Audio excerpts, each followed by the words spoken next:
Okay.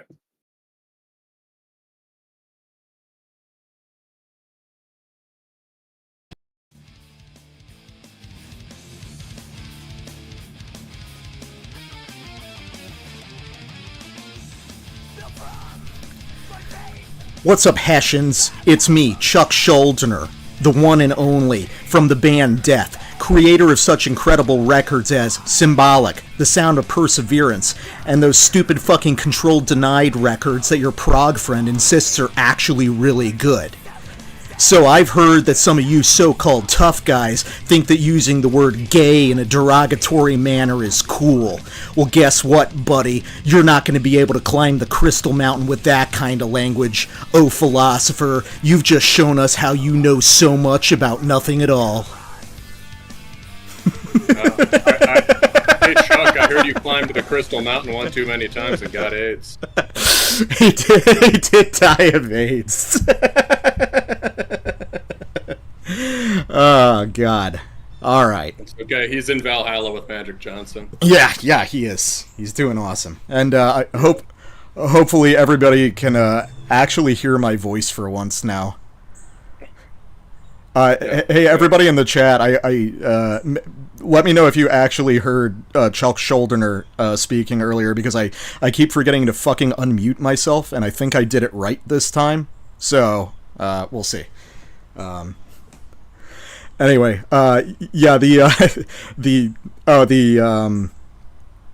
TBMG NSBM anime girls as the standard stream background. Yeah, maybe. I mean, it's something, but TVMG thirst trap thumbnail, that's funny.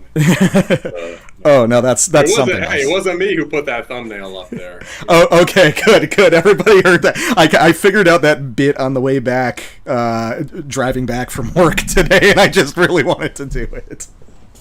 Oh, yeah, you haven't been on the Discord, so you missed a really shocking amount of death apologists talk that was going on. Yeah, dude, it wasn't cool. There were a few of them, man. This is what happens when I leave. Yeah. Right? And you're the one that's like, oh, well, you know, I'm not that into Discord. I don't want to do the parasocial thing. But look what happens. Look what happens when you abandon your post. That's true. I can't let them say good things about death.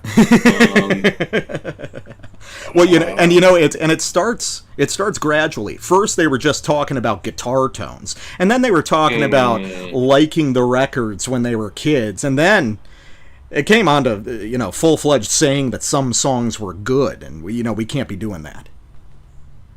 I mean, the funny thing is, I'm sure that if we wanted to be like really literal, I'm sure that's true, but it's way funnier to act like it's not. That what's literally true? That some there's probably some good death songs. I wouldn't know because I've never listened to them. There's like some good death riffs. That's what. Yes, I heard he was good at writing riffs rather than songs. I think the only one that I like, the only full song that I like, is "Pull the Plug" off of Spiritual Healing. I think that's a pretty good song, but I think that's about it. Pull the Plug is about when he got AIDS, actually. No, that was Insert the Plug. It was actually. No, it was after Magic pulled the plug. Oh, all right, boys. We don't really have a topic. We debated a few things, but we don't. Oh, actually, no, there is a topic because we've got I thought we were doing lyrics. Well, yeah, but then you said, oh, well, that would actually require some prep, and there's some things that we would want to talk about in greater detail, so I thought we weren't doing that. Oh, shit. Well, I did prep. Oh, I mean, I can do that, too, but okay, so believe me, because I know shit that I would like to talk about. Yeah, I mean, I'm not that well prepared, also, so, it's, so yeah, I think we're probably fine if you want to do that. But what do you want to talk about first? Well, first off, we can do what we want. It's a live stream. We can do what we want. And I think that it would be great if you plugged the other live stream that's about to happen. Hey guys, we're going to be on a live stream with somebody else, believe it or not. I think the kids call it a dank collab. Yeah, we're cheating on you guys with a content creator. So yeah, we got invited on the Last Things podcast, which is the podcast of the sort of serious art rock musician Charlie Looker. He he got word of one of our segments, liked it, asked us to come on. Very nice invitation. Seems like he does some very thorough interviews with people. And he has some of his own good content on music. I thought he did a solid sort of Death in June, Current 93 rundown.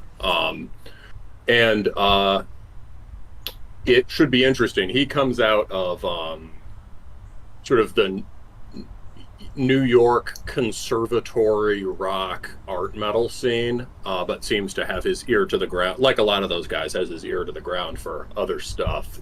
And his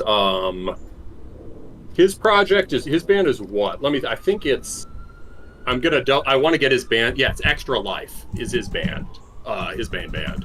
But he's also played in a number of bands that intersect with the whole KO Dot scene, I believe. And stuff like that. Yeah, KO Dot adjacent, I would say, if I'm characterizing it right. So yeah, we're gonna go talk with him about metal on Sunday at 5 p.m. EST. That's Eastern Stupid Time. And it should be cool. So yeah, his YouTube channel is just, you can find it as Last Things or Charlie Looker. Yeah. Did I get it all? Yeah, no, I think that was a good rundown. It's it's so cool to be noticed by somebody, anybody. Very like it's after sort of slaving away on the content mines for a long time. It is very nice to actually get an invite. I mean, obviously we've had some great collabs with our friends, people in our immediate sphere, but it's nice. It's pretty interesting and feels kind of cool to have someone outside our immediate social group ask us on his show. So we're not knocking Bunsen Burner or anything, or certainly not Jub for coming on our show, but this is something outside the sort of autistic fringe metal sphere. Yeah. Next stop, we're getting picked up by Metal Injection, so that'll be cool. I've made some progress in negotiations. We'll be able to finally please that guy that always bitches about our episodes being too long. Mm-hmm. Oh my God, who is that fucking guy?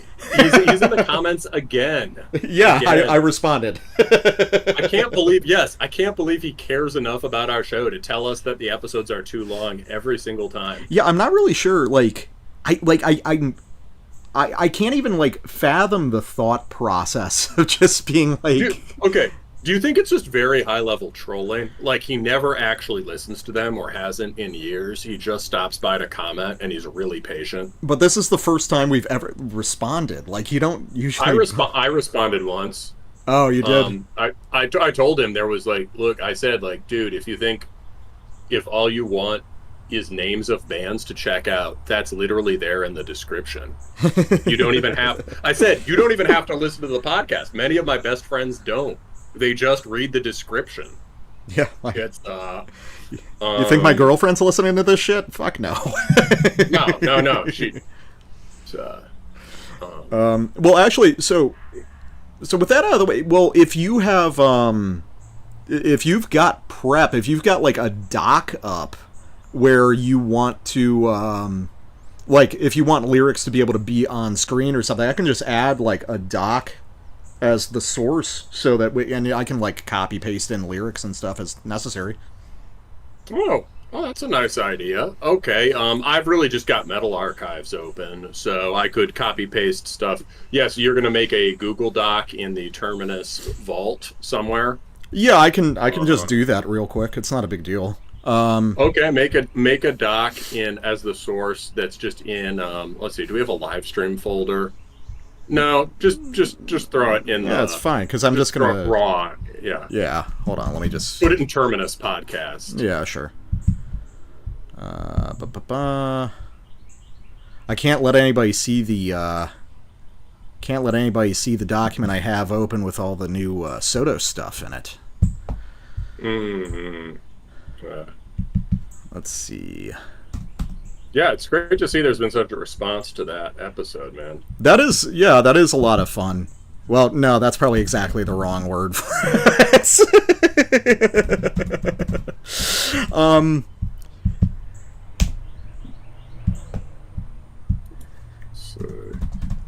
YouTube is telling me that we don't have the right keyframe frequency for the stream. Fuck if I know, dude. Well, it's not like it doesn't matter because we're not really showing any, like, moving images. Visuals. Yeah, right, so. right. Okay, let me add this source. I have to, like, remember how to do this every time we live stream because we don't do this frequently enough. Well, it's been a minute. Let's see. But yeah, Fantano collab next for sure. Yeah, if he won't fight Sam Hyde, maybe he'll fight us. It'll be both of us. It'll be me sitting on TDMG's shoulders, and it will be like a sort of a monstrous Elden Ring boss that he can never defeat. Okay, so if everything is going according to plan, everybody should be able to see the live stream document I just made. Oh yeah, I can see it. Okay, cool. Yeah, then we should be good. All right, and the doc is in. Oh, real quick, Poop Fart Gaming 5-hour Honey Pop episode when I actually 100% plan to do an episode about Honey Pop at one point. It's a phenomenal casual puzzle game with anime women you can have sex with, and I actually have thoughts about how it's a better dating sim than basically every dating sim that's ever been actually produced in Japan. Is Honey Pop not Japanese? No, it's an American guy who did like a little like match 3 kind of Bejeweled style puzzle game with some added mechanics, and it's the levels are dates, and at the end of X number of dates you can have sex with the anime women. Oh shit! It's a very good game. All right. And then there's Honey Pop Double Date, where you can have sex with 2 anime women at the same time. I feel like that's like a better definition of what a double date is. I think so too. You get to date 2 at the same time.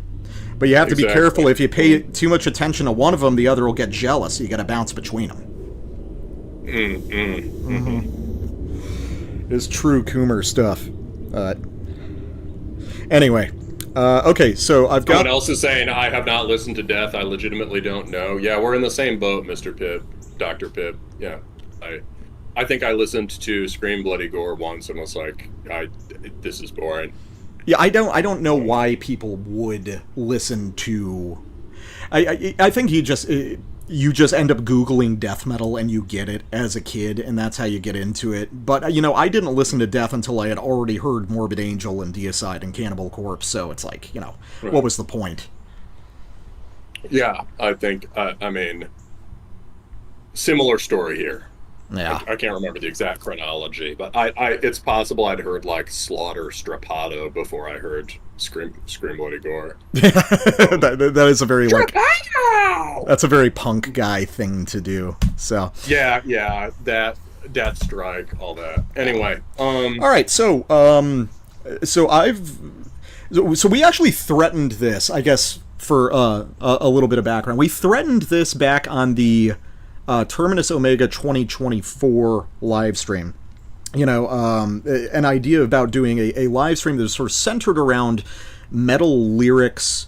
What are good examples of them? How can they add to music? Because it's just not something we typically dwell on the show, which makes sense because I think we can safely agree that extreme metal is fundamentally not about lyrics. However, right, it is not. Yeah, I would say it's a case where bad lyrics probably don't take anything away from a great album, but good lyrics can add to an album.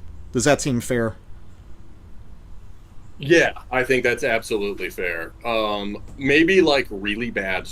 I mean, yeah. So we should just talk about, I guess, the sort of yeah. Let's start there. The sort of the know-how of like how we go about dealing with lyrics in metal, right? For me, I'm straight up not a lyrics guy. Hmm.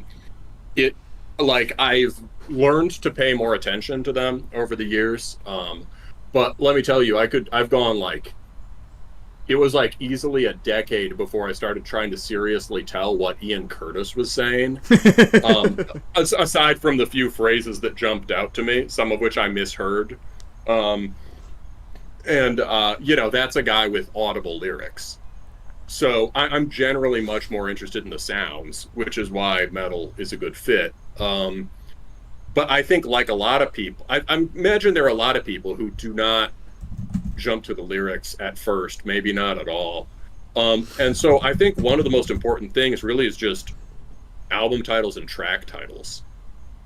Hmm. Um, I think perhaps a good record could be held back by really stupid album name and track title, in the same way that like it could be held back by a bad cover. Like there are straight up records with like I don't mean like there's straight up records with really bland sort of brown tinted covers that I just won't check out for a long time. Someone finally tells me the music's great, right? Or you keep trying to get me to listen to that Randy record with the brain eating the arm, the brain guy eating the arm. I can't listen to that shit. It has the brain guy eating the arm. I have to see it every time I pull it up on YouTube. Um, the but in general, I think you're right. I think it's the lyrics. Good lyrics is a bonus, and I would say that most of the experience we all have of lyrics is actually titles. So we have to include those. Hmm. Yeah, well, it's if you think of lyric. Okay, so in a style of music where the lyrics are typically largely not audible, we sort of are forced to think of it as a kind of accompanying poetry, and if we do, it is primarily written text, so the song titles would be considered alongside that. Yes. Yes, exactly. And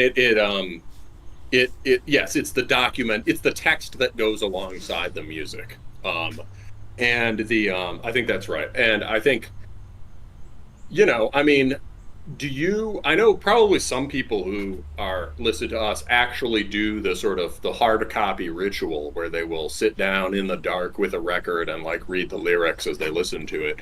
I'm sure you don't do that. When is it that you usually listen to lyrics I definitely or like did. read them? Oh, I definitely did when I was younger. When I had Mm, like a full music collection. Yeah, like when I was in high school, I would absolutely do that. I mean, that's why I can quote like half of None So Vile off the top of my head. It was because I was mhm, sitting there with the mhm. booklet so much. Um, Typically, what I do is it usually starts with really liking a record. I will say.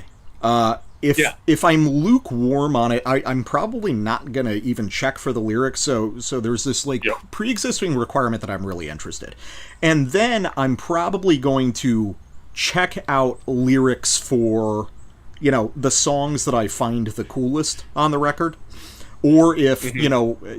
at this point I've been listening to this music enough that I can parse some black and death metal vocalizations into actual lines of text. So if there's something that jumps out at me as a cool line, that might stimulate me to look at it too. Yeah, yeah. The yes, I agree about having to think it's cool first. It's For me, it will be I'll listen to a record probably a couple times and then eventually maybe get curious about one part of it and check it out. But really, to be honest, I don't know. Thousand Swords is one of my favorite records. I've never looked beyond the song titles Mm. ever until I started looking things over for this episode. Oh yeah. Um, yeah, a lot of records I just will never read the lyrics. Or at least I would like to more is the thing, but it's kind of a I have to remind myself to do it. Certain things they really, bands with more audible lyrics, you might get more curious about it, right? Mm-hmm. I mean, I know pretty much all the words to Bill Skirnier's Never Dying Light. I like singing along to that one. I do that Mm-hmm. to practice vocals. That's one of my favorite songs, probably.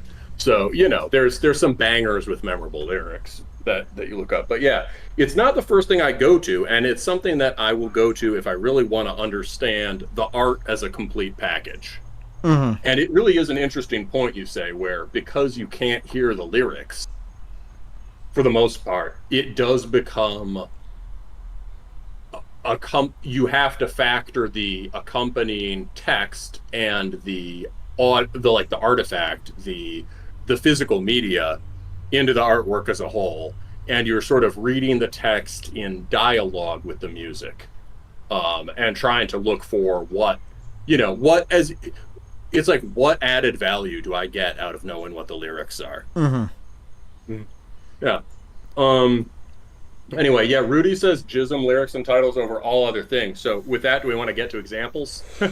Yeah, sure. I mean, I think I guess we can go pretty freeform on this and just sort of talk about cool things. You and I have talked about a couple things that we think are interesting, or at least provide examples of lyrics that I guess beyond being cool, sort of draw out a bigger idea of like what makes them cool for metal lyrics in particular. You know what I mean? I mean, I guess Yeah. if you'd like, I could lead off because I've got that example we were talking about the other night. Sure. Yeah, yeah. You can start with that. Yeah, I sure. have basically what I did was thought of a couple categories of techniques that seem to create good metal lyrics, and one or two examples of each. But yeah, why don't you start with the one we were talking about the other day, and then we'll get to it. And Rudy, I promise we'll get to Jizz. Yeah. So I think. What I'm probably not gonna do is I'm probably not going to put like whole songs in. I'm more interested Sure. in like a stanza or two at a time. Cool parts. Yeah, Yes. yeah. Even if a song has entirely cool lyrics, I think that I want to be a little bit more precise than that. So the first thing that I want to bring up is Morbid Angel's "Immortal Rights," which we were talking about the other night. Altars of Madness is not a record that is especially known for lyricism, but I think that it's got really, really cool lyrics on it. And what makes them really cool is the fact that they are occult, but in a manner that I think is very death metal specific, in a way that you don't typically see in black metal lyrics, which helps make them a little more interesting. Hold on, let me paste that without formatting, because otherwise that's going to be a nightmare. Here we go. And I will also increase the size here a little bit, just so everybody can read it a little bit better, because I'm sharing a whole screen. So this is just sort of a verse into pre-chorus here. This is the opening track off of Altars of Madness. Everybody knows it. But after the initial verse, it goes, "From churning worlds of mindlessness come screams unheard before. Haunting voices fill the room, their source remaining undefined. Shadows cast from faceless beings lost for centuries. Lords of death, I summon you, reside within our brains. Cast your spells upon our lives so that we may receive the gift of immortality bestowed on those who seek you." And what you and I were both talking about and laughing about, but like laughing approvingly, was the line, "Lords of death, I summon you, reside within our brains." Which we... Yeah. And that has always struck me, because the usage of the word brains is so highly unusual. Like, you would not see that past, 1995. Because what's happening there is, again, we're talking about like death metal specificity. We're talking about what appears to be black metal occultism, but described in these extremely physical terms. It's not about residing in the mind or the soul. It's about residing within the brain, about it having a physical impact. And sort of, related in the previous stanza, haunting voices fill the room, their source remaining undefined. The physical presence of these things, the sort of like material quality of this is highly emphasized. And I think a lot of early black metal lyrics are kind of like that, but unfortunately they get away from that. Look at certain lyrics on De Mysteries Dom Satanas, which can be kind of abstract and occult, but are also like very viscerally about things happening. This might be a little bit like bong rippy, but I hope I'm making my point clear that it's we're not talking about an abstract process that purely exists in the realms of magic. We're talking about things with physical impact, things that have an impact on the human body and the processes of that. And I think that's it is the fleshy materiality of death metal. It reside within our brains is so it has a sing-songy sort of rhythm to it. Mm-hmm. Lords of Death, I summon you. Reside within our brains. Yeah. And it's so unexpected there. Even tonally, it's unexpected. It's this kind of like previously the syllables are kind of, I guess you have faceless beings, but there's not like a lot of a sounds. It's more sort of muffled and muting. From churning worlds of mindlessness come screams unheard before, haunting voices fill the room. This was remaining undefined. He has to cram his syllables in there, yeah. Exactly. The first kind of like longer, I don't know what the technical term for this is, right? But the sort of like long vowel we get is faceless, which is still hurtles by. And then we get brains, long vowel, hanging on the end of a line. Mm-hmm. It's very, I don't know. It's positioned in a way that emphasizes it in a funny way, and it achieves this kind of, there's like a voltage created between two poles, right? You start with the Lords of Death. I summon you, reside within our brains. Oh, like what I was saying to you the other day was it's mad scientist territory. Mm-hmm. Suddenly, like we've shifted from like the, the pentagram on the floor and the occult grimoire and the howling Lovecraftian portal. We've shifted to something, the kind of language you'd expect in a Dr. Frankenstein comic. Yeah. But that makes it,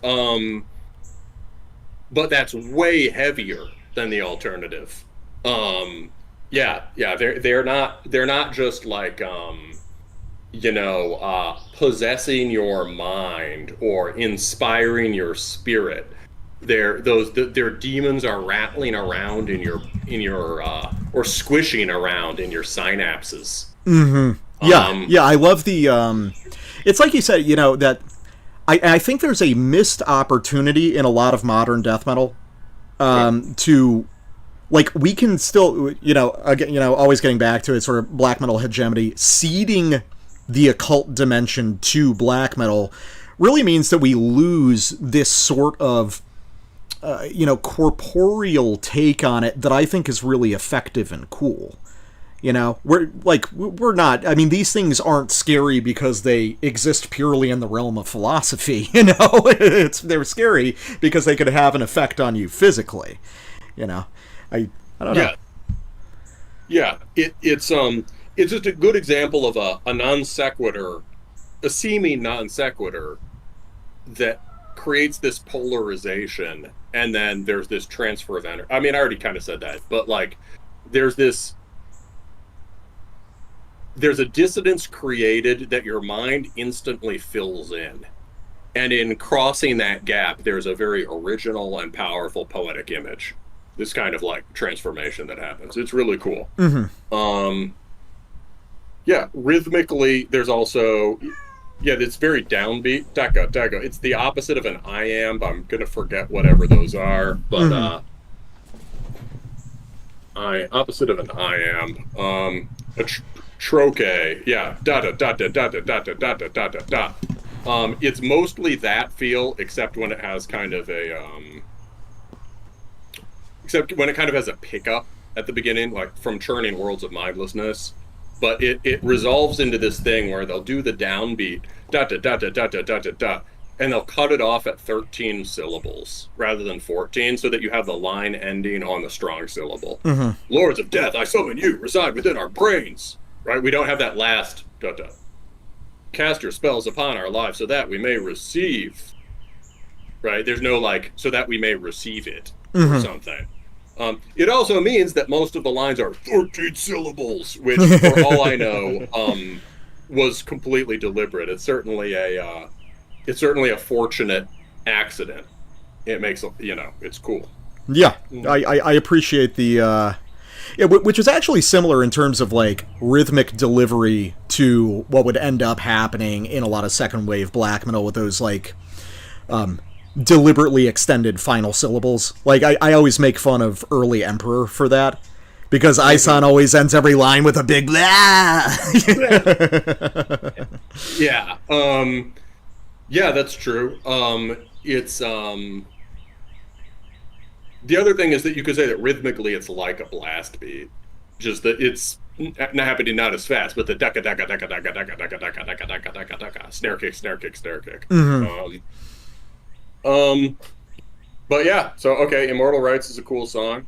It certainly is. Yes, and that is a distinctly death metal turn on the subject matter.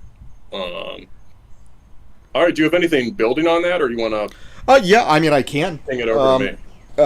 It's really up to you. I mean, like I said, we can go back and forth. But that was more of an example of like what I'd like to talk about is the logic of how does this pertain to the music itself.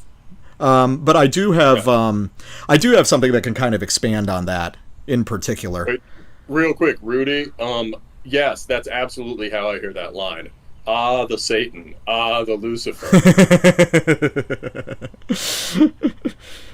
It is classic. Yeah. Why don't you do another bit, and then I'll do a couple in a row. Yeah, sure. Don't worry, surfers. I'll be getting to that later. Yeah, basically everyone could already predict what we're going to talk about. They were talking about Morbid Angel in the chat for some reason before you even mentioned them. Yeah. So let's go to. It's like they've already predicted a bunch of it. So here's something where we're going to continue talking about the sort of fleshy materiality of the occult, but now we're going to expand on it a little bit through the verbiage of brutal death metal. Just a very articulate variety of it. Invariably, you knew they were going to have to come up because they're some of the best death metal lyrics that have ever been made, and it is Cryptopsy's Graves of the Fathers. So I've actually got a handful of stanzas here, just because they tend to just do these little like 4-line stanzas. It's actually going to be about 2/3 of the song, but whatever. Well, hold on. Let me let Wilkins out. While he's letting Wilkins out, I should let you guys know that there is some pretty cool high energy weather moving through my area. So if I drop, it's because Thor favored the podcast and blessed my apartment with a direct lightning strike. So, in which case, I may or may not be back on the stream. Okay, so Cryptopsy's Graves of the Fathers. It's a really cool song. I mean, it's a Cryptopsy classic that is largely about. It's sort of a zombie story, but it's more interested in like the origin of it rather than zombies just killing and eating people.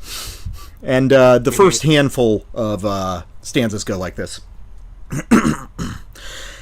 Sextons of the churchyard have seen unblessed things. Ground no longer hallowed has sprouted new graves.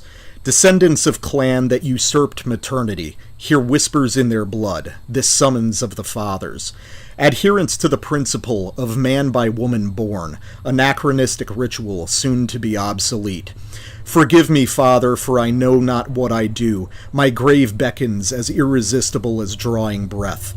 Nature abhors a vacuum. The same is true to a tomb.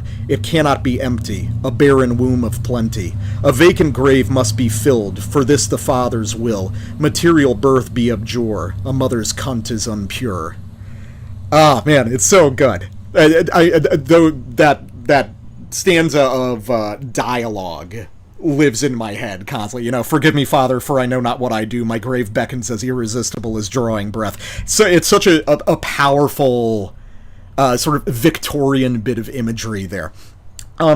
So what I really like about this, and what I really like about Cryptopsy's, well, specifically Lord Worm's lyrics in particular, is again expanding off of the idea of sort of fleshy materiality of the occult, but as we discussed a little bit when we covered this on the show, it's the you described it as there's a sort of, when vulgarity is present in Cryptopsy's lyrics, it's meant to be felt and sort of approved of. There is an actual eroticism to this stuff, though, you know, there's a delicacy to Lord Worm's writing that suggests that this isn't merely, oh, hey, we're doing something gross or we're doing something disgusting. We're trying to talk about, like, a real inversion of morality and an inversion of good taste. You know, the stereotype. I want to draw a comparison to something that I've been reading lately. There's an author out there called New Juche. That's obviously a pseudonym that he's working on, and he works sort of in the vein of Peter Sotos, but really with his own bent. And what's striking about New Juche is one of his fixations is prostitutes in the third world, where he works as sort of like a travel photographer. And his fetishes are for things that are typically viewed as ugly. He's into these like old women, obese women, amputees, stuff like that. But when he describes this in his writing, it is never from the perspective of hey man, I'm into this really gross thing. No, he sees it as this like achingly beautiful thing. So it's not a matter of like finding beauty in ugliness. It's a matter of just having a completely different conception of beauty whatsoever. And that's one of the things that I love about Cryptopsy, is that there's a sort of organic, naturalistic quality to these really vivid descriptions of on their face disgusting things that I don't know. It really puts you into a different headspace. You know, when you're reading death. Yeah, there's a sort of reverence to it here. Yeah, it's like when you're reading death metal lyrics. I mean, the point is sort of that you're cheering for the bad guys, so to speak. But it doesn't feel the same when it's coming from Cryptopsy. It is.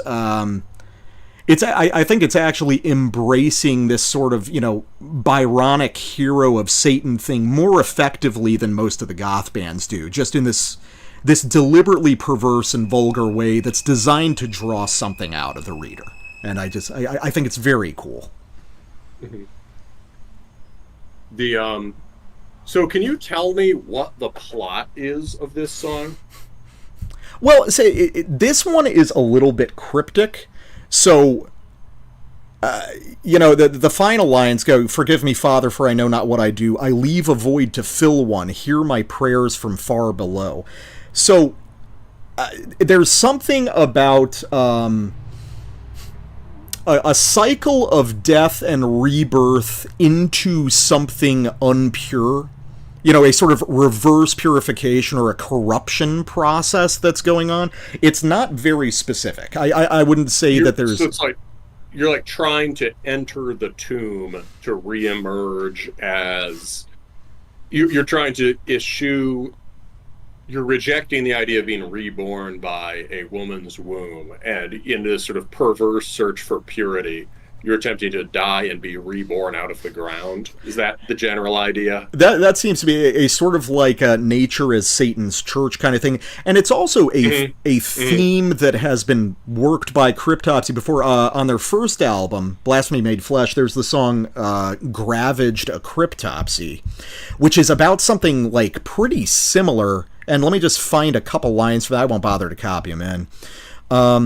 So the very end of that song. So this is a song about grave robbing in general, but then at the very end, the final stanza goes, "Somewhere there's a graveyard of ghouls with a massive headstone that waits just for me. Maybe someday someone will come."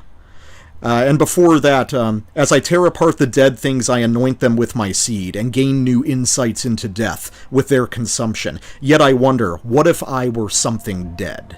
So there's this is almost like a sequel to that. There is a this curiosity, this like vulgar, perverse relationship with death, turning into this more earnest curiosity that becomes this sort of spiritual calling. There's something Dionysian going on, just filtered through a lot of layers of weirdness. Yeah, that makes sense. I mean, even the ghoul stuff about, the ghoul as the flesh terror makes sense in terms of that. You have the Maenads tearing apart the goat or the child or the sacrificial victim in the Dionysiac cult. So he starts out in this frenzy of dismembering and then becomes interested in dissolving himself into the earth. I think there is like Lord Worm's lyrics are a little bit more abstract than people give him credit for a lot of the time. There's also kind of a cool put your money where your mouth is thing. It's basically like he keeps murdering things, or I guess also maybe like raping bodies in the cemetery or whatever. He keeps murdering things, but he wants to be but he also, there's a kind of put your money where your mouth is. Like, I keep killing things, what would it be like to be dead? What would be really cool is to be dead. Which actually, and that's how you get to down the road, that's how you get to Devourment lyrics, which ends up like obsessing over that idea to sort of like murderous fantasy turning into like suicidal fantasy. Oh, that makes sense. Yeah, I remember that. Yeah. Real quick, Dr. Pibb, I like that one a lot. Enigma of Amigara Fault, this transformation into something else via death, but it is not like escaping samsara or something. It's this like horrific transformation. Landfish, Mr. Worm was an English teacher, and as far as I understand, he taught English as a second language to adults in Quebec. So I'm sure he clearly has like a literary background, but I don't know if you would call him an English professor, so to speak. I think that's been sort of the mythos has expanded over time. No, say it again. Disconabulated. Oh, and also I'm trying to make some sort of gore. I was trying to make some sort of fake gore word, but it didn't work. And also, real quick, to Alto Siglo, there's a poetry of failure that I think Sodos is into also. This rings of fetal termination, generational snubbing. Yeah, that's certainly a part of it. And I will talk about that more down the road when I get to the material of Sodos that becomes more interested in this sort of like passive self-destruction and antinatalism, that sort of thing. Yeah. All right, what have you got? All right. Because I'm just going way down the gore rabbit hole after this. So. Yeah. So, I mean, we all know Jism has the best lyrics, as Rudy said. Yes. And this is because there is one of the things that's really good in metal lyrics is English. Yes, fully agreed. And you can arrive at English in a variety of ways, which we'll get to, but the most common is obviously just guys who can't speak English trying to write in English. Um, and damn, some really cool storm action outside, I just have to say. Straight up red sky, like red sky with heavy rainstorm. Um, Trees dancing, pretty cool shit. Um, so the the best example of English lyrics is obviously Jism. And the simplest version of what is the use of what's the advantage for us as readers of English lyrics? Obviously, there's a clumsiness that is heavy, right, in metal. So, you know, even though all of these words exist in English, we would never think to string together the words endless blockades for the pussyfooter. Which is Right. really a shame because we should have figured that out. Right, right. There's a his coming at the language from outside gives Sakevi a kind of poetic freedom to just pick the words he thinks are cool or sound good together and stick them together. Right? That's a very elliptical way of saying pussyfooters get nowhere. Right?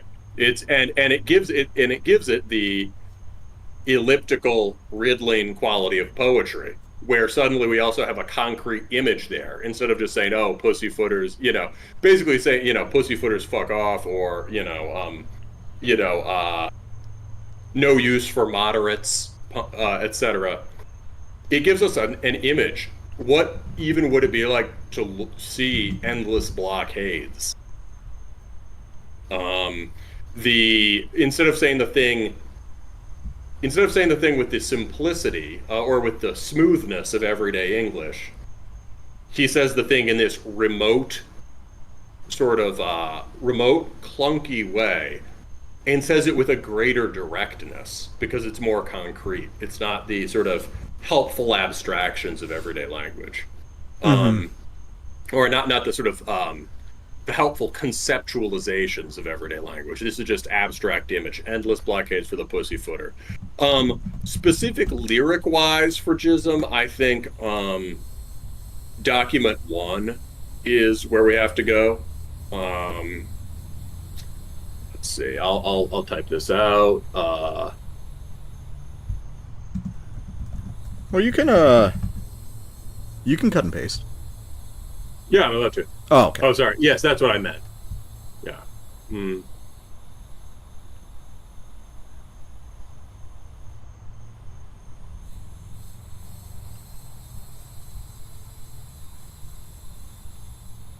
All right. I'll put that up to 14. All right.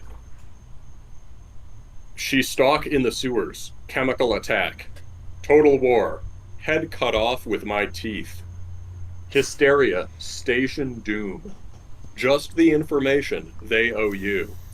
Just the information as it exists. Just the information we never get. Staring at the face of death. Make me laugh. You have nothing to report. You're just passing. You have nothing to lose. To you, this is just a dream. Making love in human prison. Just imprison you. Insanity. Discipline. Kill myself again. That's awesome. Yeah, that's genius. I mean,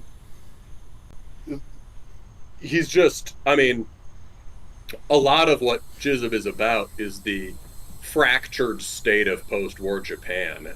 Not just the memory of the atom bombs, which obviously is there, but the sort of the social wreckage and the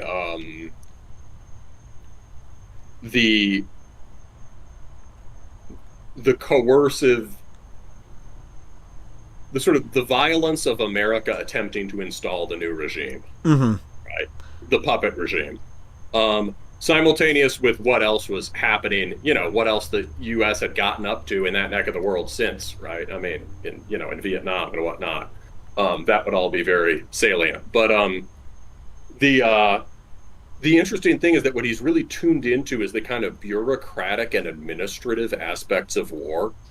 Mm-hmm. It's like his way of thinking about it is informed by hearing people talk around US military bases or seeing how the newspaper talks about things happening with American military bases. Yeah, and there's a lot of sort of clusters of words that he like sort of understands the meaning of, but it's almost more a vibe too. It's more imitating the manner of speech about these things than anything else. Yes, just nothing. You have nothing to report. You're just passing. That's military language torn away from an immediate military proposition or statement, right? I mean, there's not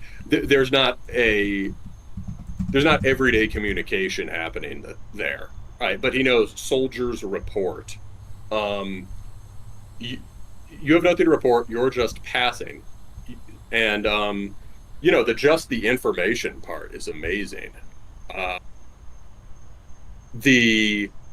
It might be an echo of kind of newsmen going just the facts. Mm-hmm.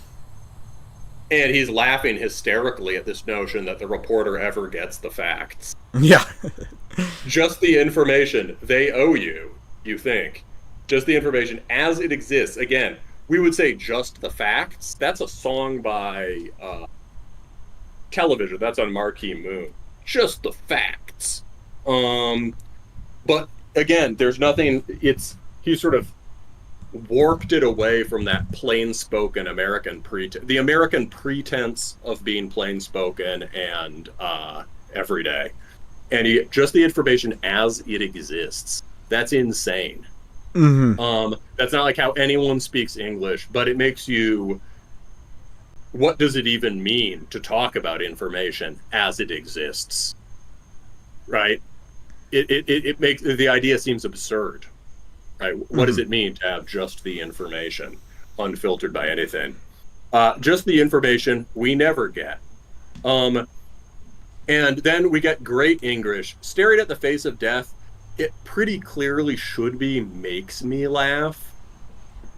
But the fact that it's in non-grammatical Japanese is awesome. Yeah, it's way better. And there again, the error creates more poetic image. You get more double meaning.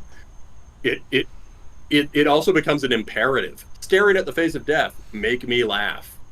Right? It's like he's daring death, or he's daring, or he and us. We're standing next to Sakevi in the sort of obscure corridors of a facility, and he's saying, make me laugh. Which is not a situation I'd want to be in. Yeah, and you get actually a pretty similar image pattern to the Cryptopsy song. Making love in human prison just to imprison you. Insanity, discipline, kill myself again. Right.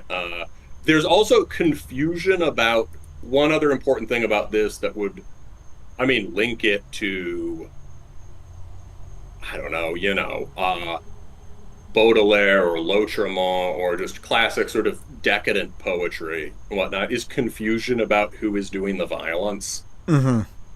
She stalking the sewers, chemical attack? Is she carrying out the chemical attack? It doesn't sound like it. I think those is she a victim of it? I think those are okay. So I actually think in this case that's a specific reference. It's that's like a sort of colorful literary reference. I would guess to the Shinrikyo Tokyo subway attack. Wasn't that after? Well, what year is this? Jism, it would be like 83 or but something. But document, is that on it's 84. Document 1 is on Detestation 84. Okay, so let me see, when was the Shinrikyo attack? The Tokyo, that was 95. So maybe it's weirdly prophetic. Yeah, that's interesting. You see, because I didn't realize this was off the very first album. I missed when you said that. Yeah. I thought it might have been off one of the later ones. Well, this is just because of stupid crust punk habits. So, have I ever listened to the later ones? No. You should. They're cool. I've heard them, and they're I'm pretty sure neat. I've been meaning to actually, but it's always the raw one, man. Um, the Actually, the um, later stuff is more what I imagined Jism to be, except oh, it makes except sense. except like artier and noisier and weirder. You know, Mhm. you might be less into it because it's like less metal punk, and it turns into more decidedly experimental music. It's still, aggressive guitar music, but it Hmm. no longer holds that shape of like classic metal punk. I don't know. That sounds cool to me. Um, I think you would like the second half of Detestation better because there's a lot of guitar heroics. Document One has crazy guitar I've heroics. I've warmed Um, I've warmed up to Detestation a lot over the years. okay, cool. Yeah, Yeah, it's. basically for people. Go on. Oh, I was just gonna say it's still, it's never gonna be a regular listening thing for me, but I've got a lot more time for it now. Yeah, for people who've never heard this record, imagine these lyrics being delivered over almost like spy shuffling, like a spy music. It's kind of Secret Agent Man, Yeah. Japanese, but with just like crazy cascading, rippling Iron Maiden shred over the whole thing. Hmm. It's very weird. So okay, so I think we've talked about Jism. Document One. Definitely some of the heaviest lyrics that there are, basically. Hmm. Oh, people are talking about Neurosis in the comments. Neurosis have amazing lyrics. Some of the great lyric bands, I just did not even like. I'm not going to do Neurosis. I'm not going to do Ruins of Everest. Everyone knows those are great lyrics, and they deserve their own episodes. You Hmm. know, um, uh, Neurosis also has the advantage of being kind of audible. Ruins of Beverest at times. Both of those bands are like on the threshold of you're actually able to hear lyrics. Um, when are the Stooges showing up? I mean, yeah, best lyric ever is "Feel Alright." Um, Well, I we can think. talk about the Stooges later. Well, I think Um, I actually have something that I could touch on that could actually go sort of branch off of the Jism thing. I've got a direction from there. Oh, go ahead. I want to keep going with English. So we got to talk about um, the other paradigm for really heavy English lyrics, which is obviously Blazebirth Hall. Um, Hmm. and this comes with a heavy caveat. Is it English? Not exactly. They're written in Russian. Um, and I think most of us encounter BBH lyrics from whatever has been translated on Metal Archives. Hmm. Um, so there's a sort of corrupted process of transmission happening there. I don't know. Some people might know better than me. I can think of a few people from our Discord who, Bears and Xerox might have some ideas about this. Do you guys know if Kaldrad ever did any of the translations himself? Because some of the records have consistent English versions for it. I've actually been listening to a lot to the last Forest record, In the Flame of Glory, and that one has English translations for everything on Metal Archive. So I don't know if Kaldrad actually did his own versions or what, but the basically this is still, however you get it, it's we experience BBH lyrics through this chain of transmission through multiple languages. And even if it just is occasionally Kaldrad writing in English, it's still a Russian speaker working on foreign material. Um, and so let's talk about some other aspects of this phenomenon. Um, what are some other advantages of this? We talked about it a bit, but basically, I mentioned for Jism how the language that's everyday can instead become strange and esoteric through English, right? And bring it closer to the riddle-like quality that's essential to poetry, Hmm. right? That there's the secret of poetry is that it seems less direct than everyday language because it's obscure, it's concealed, it's riddling, but it's actually, if you know how to read it, it's more direct than everyday language. Because instead of just talking about stuff and working through ways and means and facts of the matter, it's trying to show you things with the immediate or requesting. And so English can really lend itself to that. And so it sets the process through it sets the language through a process of defamiliarization and refamiliarization. Right? Basically, this language that seemed normal to us becomes strange in their hands, which helps us to see it in new ways, and also helps them envision new poetic possibilities. Right? We've talked about that with Jism already. Right? It's easier to, when you're working from the outside, it's easier to just juxtapose shit that sounds cool. But at the same time, it can be a refamiliarization with the root of the language, right? So if you're a Russian with a patchy English education, right, it's a little different maybe if you're a Finn who grew up speaking English almost as a native language.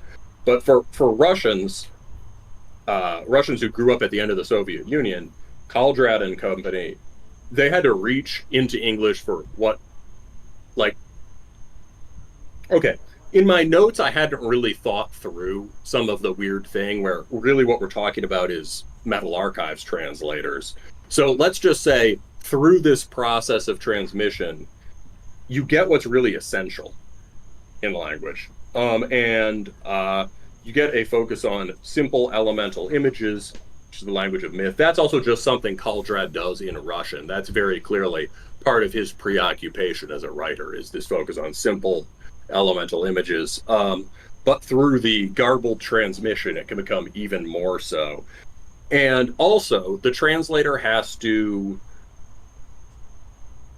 translate this effectively, you get focus on philological common roots. What is it about English that makes sense to a Russian speaker? Where are the deepest affinities between the languages? And so one thing that makes Russian or generally Slavic language to English lyrics really heavy is the lack of articles, or the trouble with articles. So there's not very often you won't hear a "the" or an "a" or "an" where an English speaker expects one. So for instance, by the roar of Hammer's call, there's no "the" where you expect it. Again, later BBH, again, the hammer appears without an article. Hammer crushes the walls of sorrow. Well, it appears almost like a proper name. Well, yeah, because it turns every noun into an infinitive. I think you might mean a proper name. Oh, wait. Oh, hammer becomes to hammer? Well, yeah, well, so, for let's say, so I think you might mean a noun. Or, sorry, I think you might mean, not a noun, it turns a noun into a proper noun, like a name.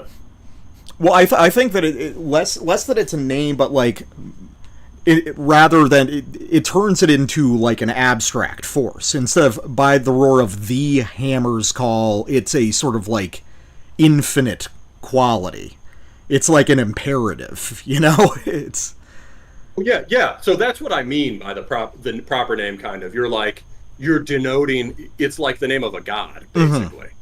It's a hammer. It's not the everyday hammer. It's something like a named entity, which is something like a fundamental force by the roar of Hammer's call. And that literally allows a greater directness in language, right? I mean, we just cut out poetry is all about economy. We just skip these little dangly things that English is filled with, right? The, an, a, whatever. The Slavic languages don't have those, in part because they are closer to the roots of the Indo-European languages. Latin doesn't have articles either.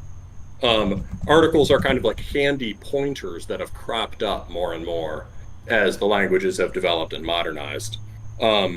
Where before you could just tell everything from like the conjugation of a verb, the declension of a noun, etc.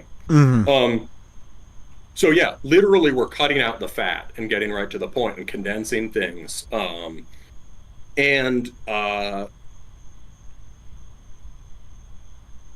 yeah, that's and like you say, there's a directness of image there. It's not just a hammer; it's hammer.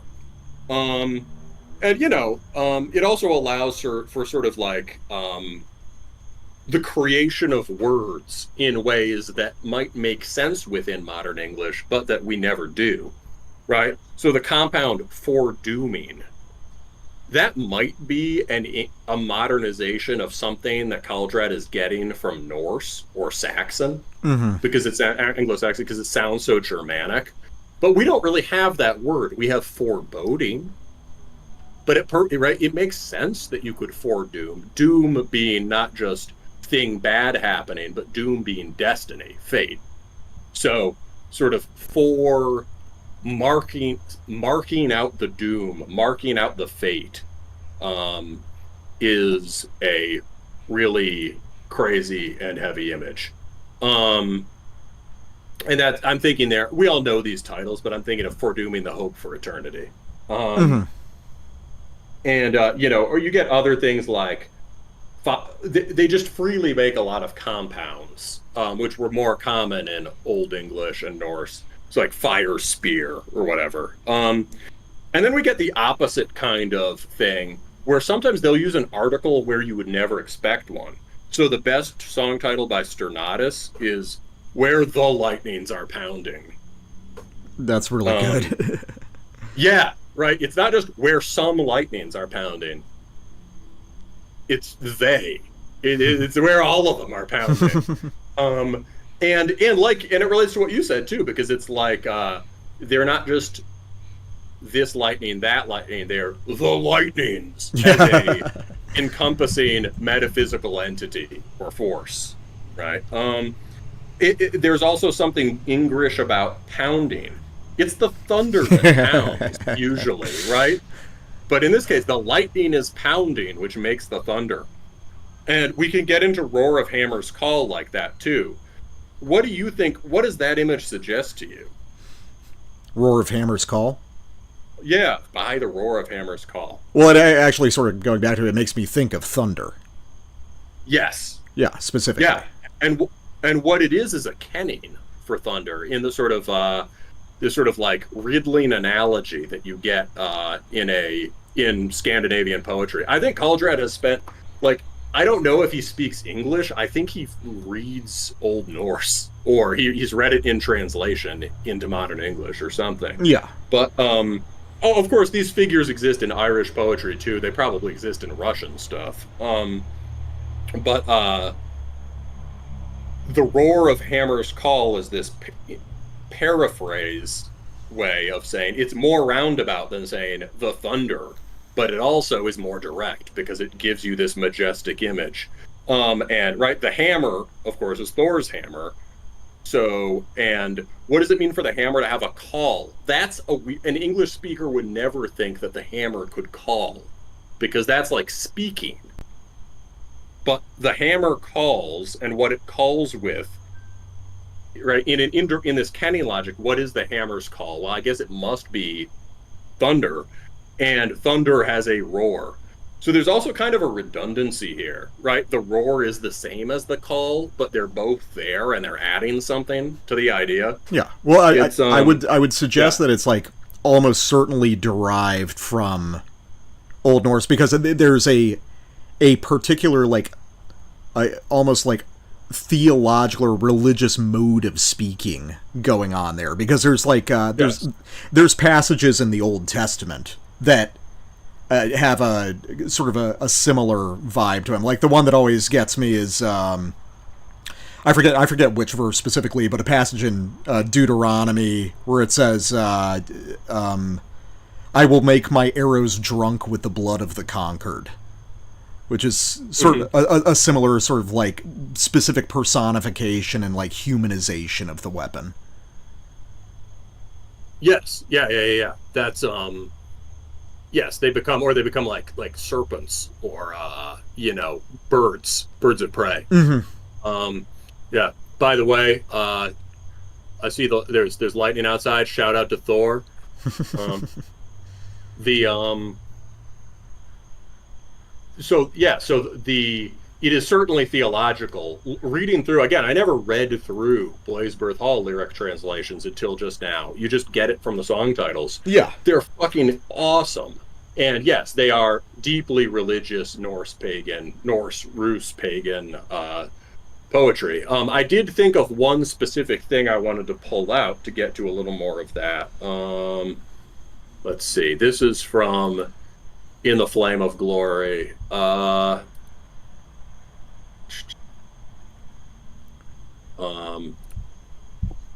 Yeah. If this is translated, it's amazing how well it holds up. But uh,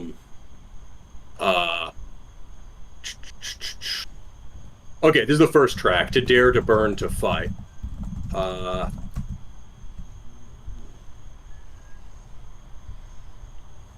Christ.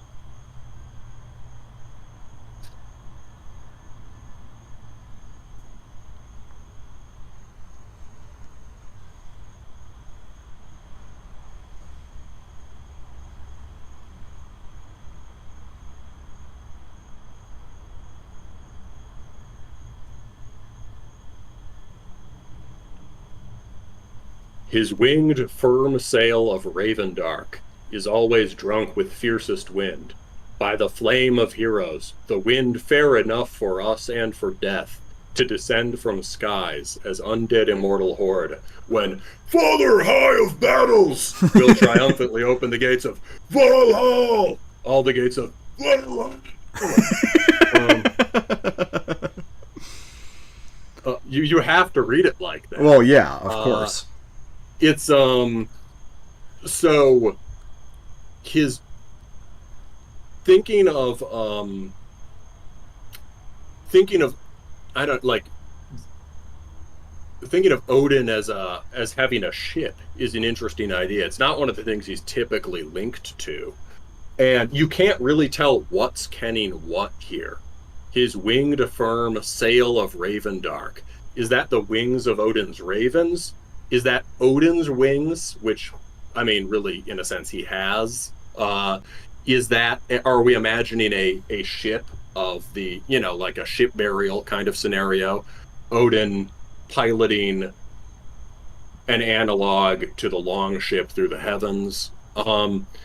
It's really cool. And it connects to Odin's primordial element, the nocturnal storm wind. And it also exists as part of its own poetic tradition. That is, where have you heard Ravendark as a compound before? Mm-hmm. Yeah. Right, immortal. You'll find they're incorporating the best, most interesting aspects to them of poetry in previous black metal lyrics, which is, I think, not a lot of thing. They're self-consciously in dialogue with a tradition as lyricists, which is, I think, not something that a lot of BM people do. They just rip each other off. So later on this record, you also get a very explicit reference to the Hammerheart. Mm-hmm. As again, let's see. This is from Among the Fire and the Steel.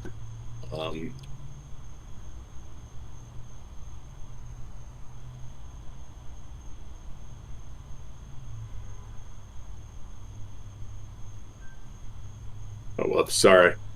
Boomer moment. I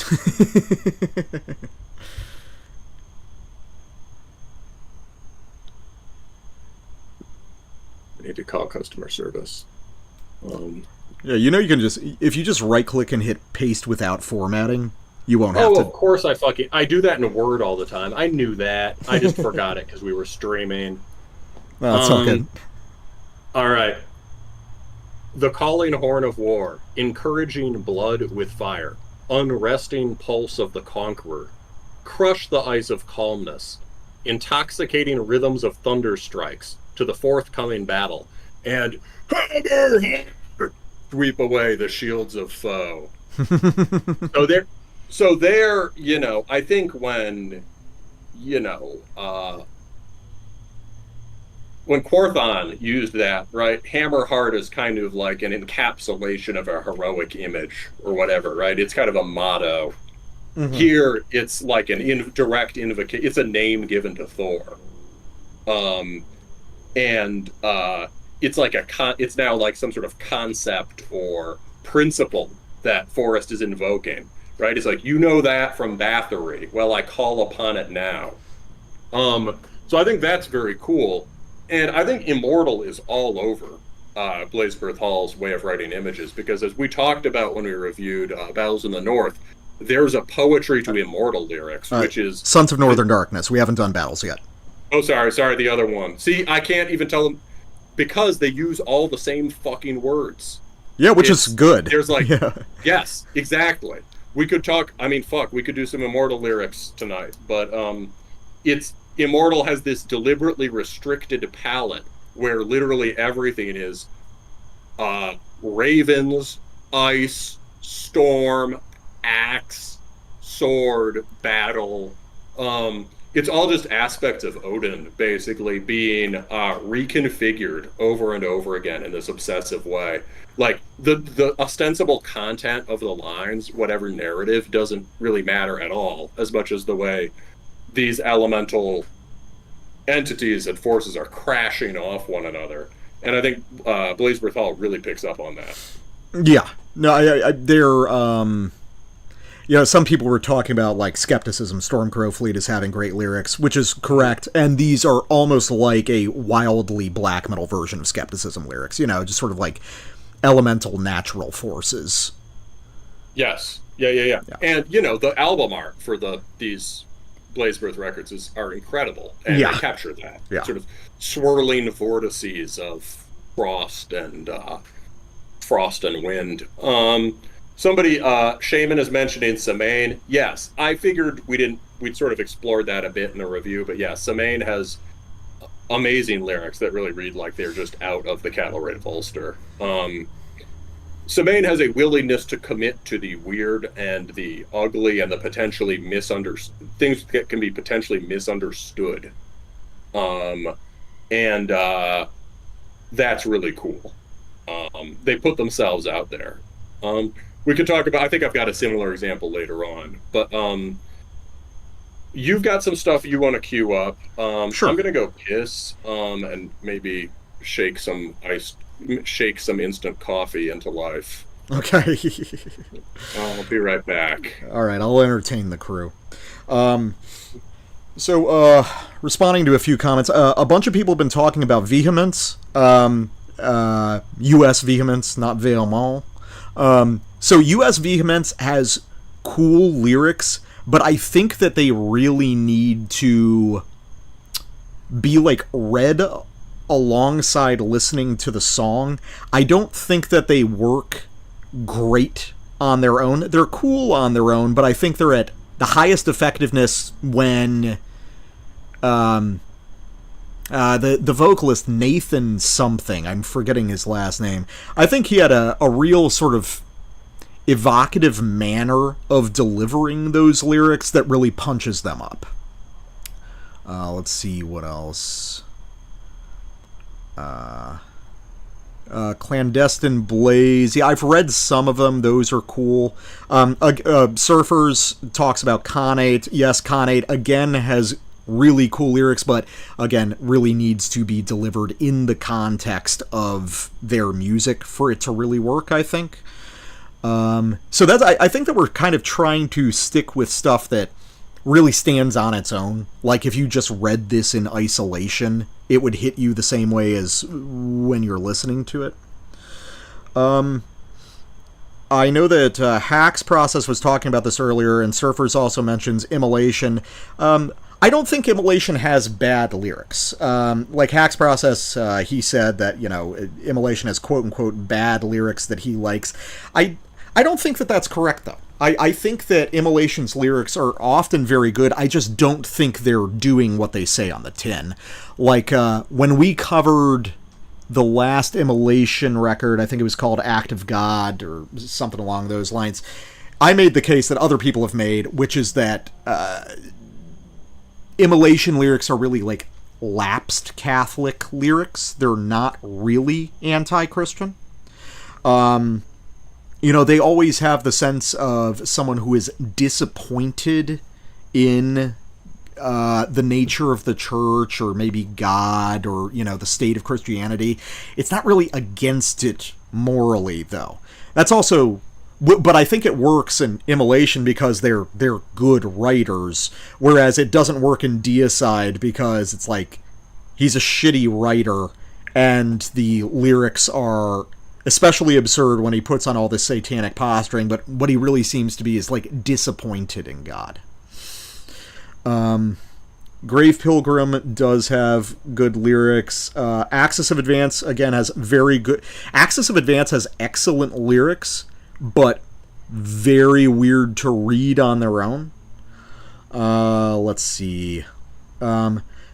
Berserker is cool, a little bit goofy and juvenile, but I'm there for it. I think that it can do pretty cool stuff.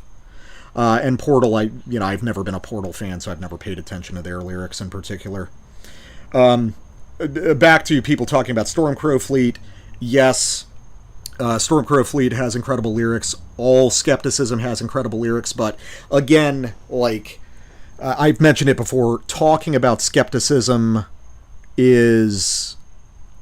it's completely unfair to even talk about that band in a conversation about heavy metal, quote unquote, because there's so many light years beyond basically everything. It just, I don't know. It's like, yes, they're obviously outstanding. I would say without question, the best record we've reviewed on the show was Skepticism's Companion. And despite other amazing records that we've covered, none of them come close to Companion. It's just, it's not fair. Oh, man.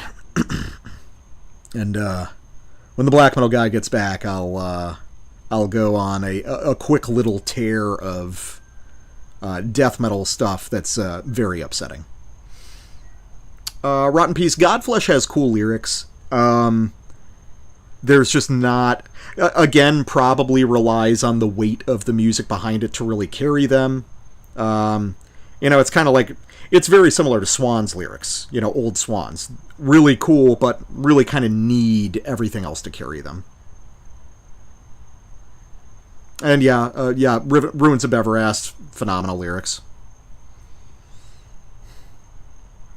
Let's see. Inquisition lyrics are cool. It's like more down the rabbit hole. Inquisition lyrics are like the black metal version of pathological gore grind lyrics. They rely on being very invested in the particulars of the occult. One second, let me let Wilkins back in. What a bad little boy. He hates it when the door is closed. And I'm back. Hey. So he mentioned Inquisition, so I'm here. I see. Yeah. I was saying how Inquisition lyrics are cool, but they're cool in the way that pathological gore grind lyrics are cool. It's like you have to be real invested in the particulars of occultism for them to hit the same way. Yeah. Well, some of it is also more just like gore grind lyrics. It's... Some of it is really, what's Kill With Hate is a banger. I thought there were some great lyrics on the last Inquisition record. That lyric about, walking through a castle, I thought was really moving. Dude... some of it's just retarded, man. Strong mighty warriors of Satan's cult arise. Now's the time to kill followers of Christ. Preachers of the Jewish faith must also meet their death. Gather all your weapons for the war against the light. Battlefields in churches is a vision we all have. This keeps going on. The needless to say, we strongly disavow all of the following in order to maintain our sponsorship by Raid Shadow Legends. APAC will stop funding our show if you keep reading, man. Come on. Okay, so real quick, I want to do a thing real quick. So back to the antagonistic death metal side of things. Of relatively quick ones, I want to show sort of like an evolution of a theme. So I am an aficionado of really sadistic death metal lyrics. I think that the sort of putrid vulgarity of death metal is a feature, not a bug. But I'll start with something a little bit more tasteful. So I'm always interested. I mean, I'm for those of you who have heard my piece on Sodos, you probably understand that I have a particular fascination with various forms of like sadistic abjection and the sort of like emotional relationships that emerge from that. So I'm going to get to some of the stuff that people expect, but first I'm going to go with something that might surprise people who aren't familiar, which is nuclear death. And those of you who were on the show relatively early on might remember I did an interview with Lori Bravo, who is the bassist and singer. And I was very interested because Nuclear Death's lyrics, I always thought, had a very feminine quality to them, but it turns out she says that she had not written any of the lyrics there, which is kind of fascinating to me because there's something very strikingly feminine in the nature of the horror within that band. So I want to go to a song called Days of the Week from 4 Hour Dead, which is actually my favorite release. It was a little 4-song EP that was released after Carry On for Worm. And in this case, I'll have to use the whole song's lyrics because it is a narrative, so for it to make any sense. So it's a cool one. All right. And it's arranged into these kind of, numbered stanzas. We'll skip that. On Sunday we did acid and climbed to the top of a mountain to watch the colors descend. At the top we met a young girl, a runaway, said she was going to jump. We talked her out of it and we became her friends. On Monday we ate of the magic herb and took the girl to buy clothes so she would look nice. She then told us her story. Her mother always hit her, and her father would often rape her. She cried and we consoled her. On Tuesday and Wednesday we became closer, gaining her trust. On Thursday she cried some more, and said she loved us for loving her. We became her family. On Friday we did acid and bought film for our movie camera. On Saturday we ate of the magic herb and we shot the girl up with heroin. Then, in turn, we fucked her in every conceivable way. Then we cut her and she cried, she knew what we are. Then we shot her in the face, and all the while the camera did not blink. It's, I've always found that one just insanely potent. Obviously, it seems sort of like Manson family inspired, or maybe kind of a similar case, but something. The real power there is. Then we cut her and she cried. She knew what we are. I think there's something very potent to the idea of this moment of realization, which is going to be a theme in these few pieces that I'm going to post here. Nuclear Death's lyrics are, if you haven't read them before, they're wild all across their discography. And again, strangely kind of delicate and feminine. There's something even feminine here about the extensive sort of like ominous preamble of the whole thing erupting into the sudden violence at the end. Yes. I think that it's extremely effective, and I think the emphasis on the betrayal and the malice of forethought of this is one of the things that makes it extremely powerful. Yeah, that reads like it's like kind of a gang initiation or something. Yeah, it's sort Like of. there's some sort of breach of taboo that's happening here. That's supposed, or like gang initiation, satanic ritual, whatever. It's like, you know what's really evil, man? You have to gain someone's trust and then kill them. It's it yeah, it's pretty fucked. You also get, I mean, here's a weird thing. You get a sense that they excuse what they're doing because she was going to jump anyway. Yeah. Well, I think that Yeah, that's what's creepy about this song. It actually reads like the thought process. It reads like the thought process of actual serial killers. yeah, or a sort of group rationalization of a horrible act. Oh yeah, you think maybe it was not as planned as it seems. Not necessarily. I don't know. It seems like in a lot of situations like this, because there's certainly many. I mean, you know, you can compare this to instances in the past, like for those who are familiar, you know, probably people more on my end of things, the Junko Furuta, you know, high school girl encased in concrete case from Japan in the late 80s, early 90s. These sorts of horrible group acts that perpetuate themselves through diffusion of individual responsibility and boundaries getting pushed a little bit further, or Yes. the Sylvia Likens case. Everyone keeps egging each other on.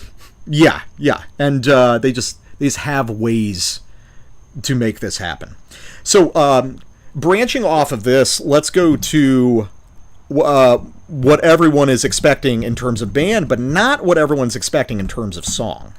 We're going to Devourment with one specific stanza that I want to show off of Tomb of Scabs, which is off of their second record, Butcher of the Week, which is like almost as good as Molesting the Decapitated, which is why Devourment's one of the best bands of all time. They did two of like the best death metal records ever made. And there's this one stanza on there that is, ever since I read it, when I was like 14 or 15 or something, I was just like, Jesus Christ, it's just like one of the ugliest things I've ever seen. We're never getting monetized after this one, buddy. Oh yeah, this is a big, I mean, it's funny how much of, like, most of these lyrics have some pretty hideous stuff in them. This is our epic non-monetization stream. Oh yeah. Dr. Pibb is talking about Wormflem in an excruciating way, is brilliantly edgy. The music and vocals are horrifying, but then the lyrics are just, and then we're gonna boil this priest in shit. I actually love the lyrics on that song, but again, while you were away, we were talking about like certain bands people have mentioned that have cool lyrics but really rely on the delivery and the musical context around it. Wormflem, at least for that song, does rely on that. The sort of repetition between the two characters, one reciting the orders and the other repeating the orders, makes some of those lines stick a little better, as well as, you know, occurring over the context of like this 26-minute song. It's a fucking nightmare. So Devourment's Tomb of Scabs. I mean, yeah, there's some, I mean, just remember, getting boiled in shit would really suck. Yeah, I wouldn't love that. Yeah. All right, anyway. very quickly. Some of them kicked and some of them screamed and some of them never seemed to bleed. Some of them twitched and some of them kicked and some were forced to take my dick. Some of them gushed and some were crushed and some of them paid for their sinful lust. Some of them cried and some of them lied. They told me they loved me before they died. Like, that is a case where the sort of like weird nursery rhyme delivery of slam death really is effective.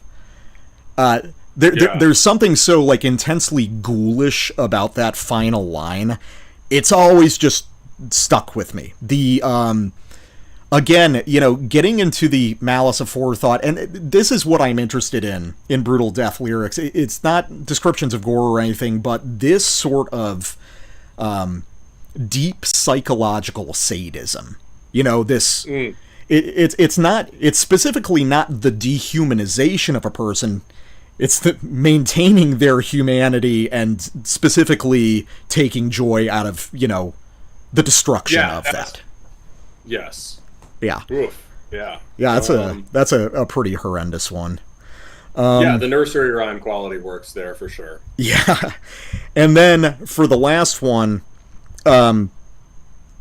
everybody knows that it's gotta happen. Syphilic. I think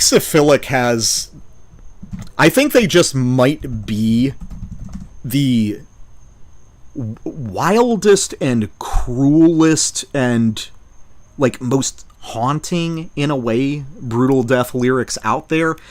Because of the way it emotionally vacillates so intensely between, like, sort of insane rage and sort of a depressive introspection, like moments of humor right next to moments of, like, intense seriousness.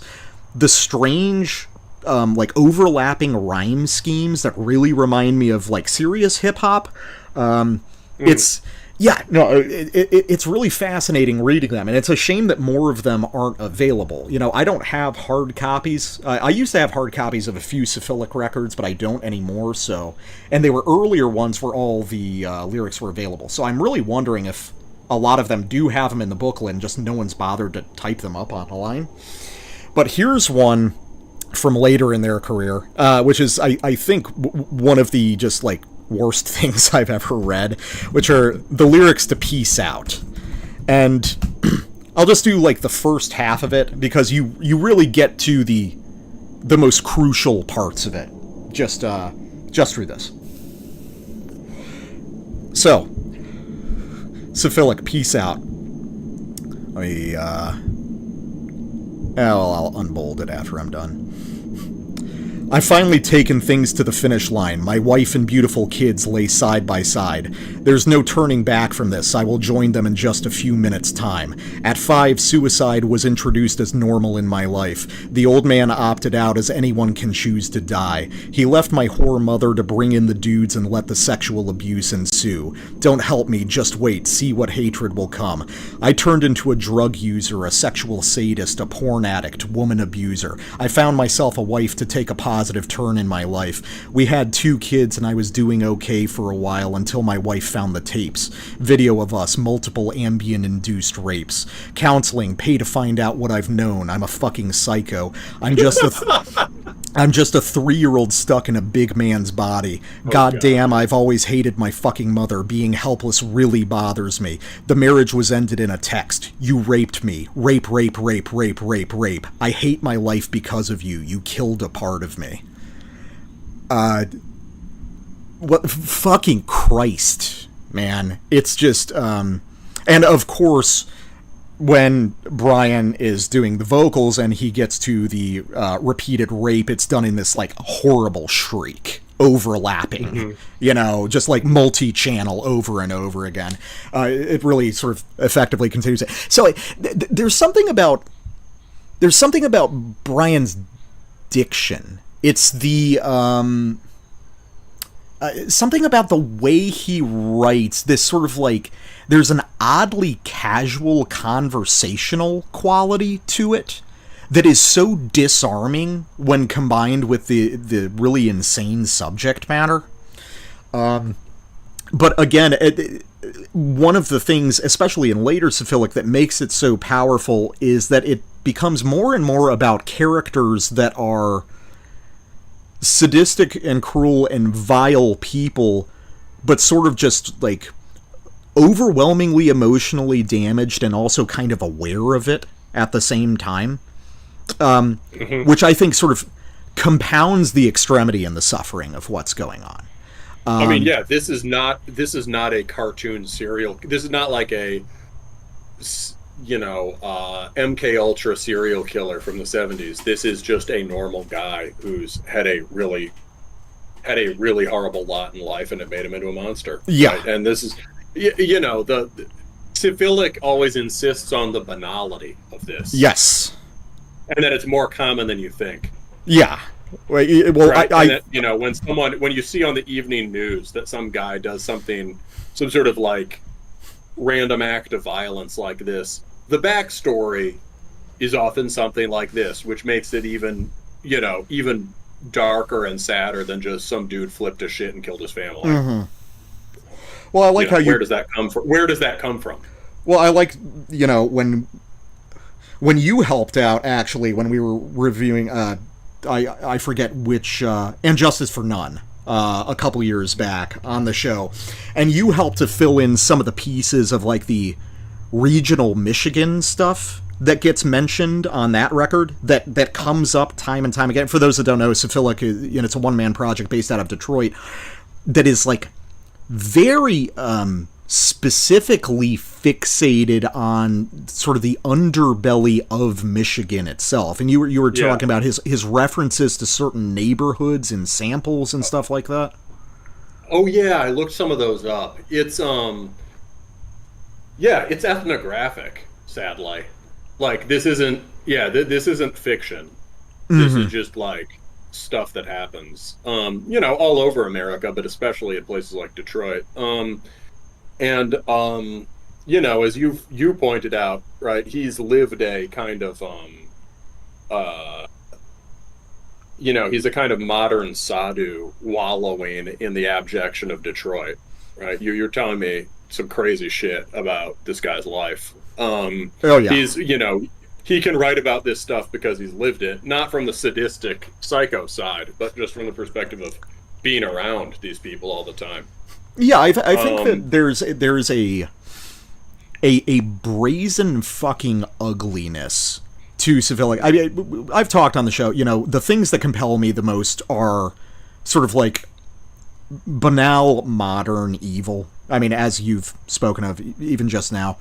And I think Syphilic is one of the only cases really in death metal where you can make a case for a guy writing lyrics where the point is genuinely to disgust the reader on a moral level. People always... Yes. Yeah. So I think this is like the exception that proves the rule that, when people, discuss stuff like this, it's mostly prurient. All this, like, humanist impulse buried in it is mostly a shell game for what they really want, which is voyeurism.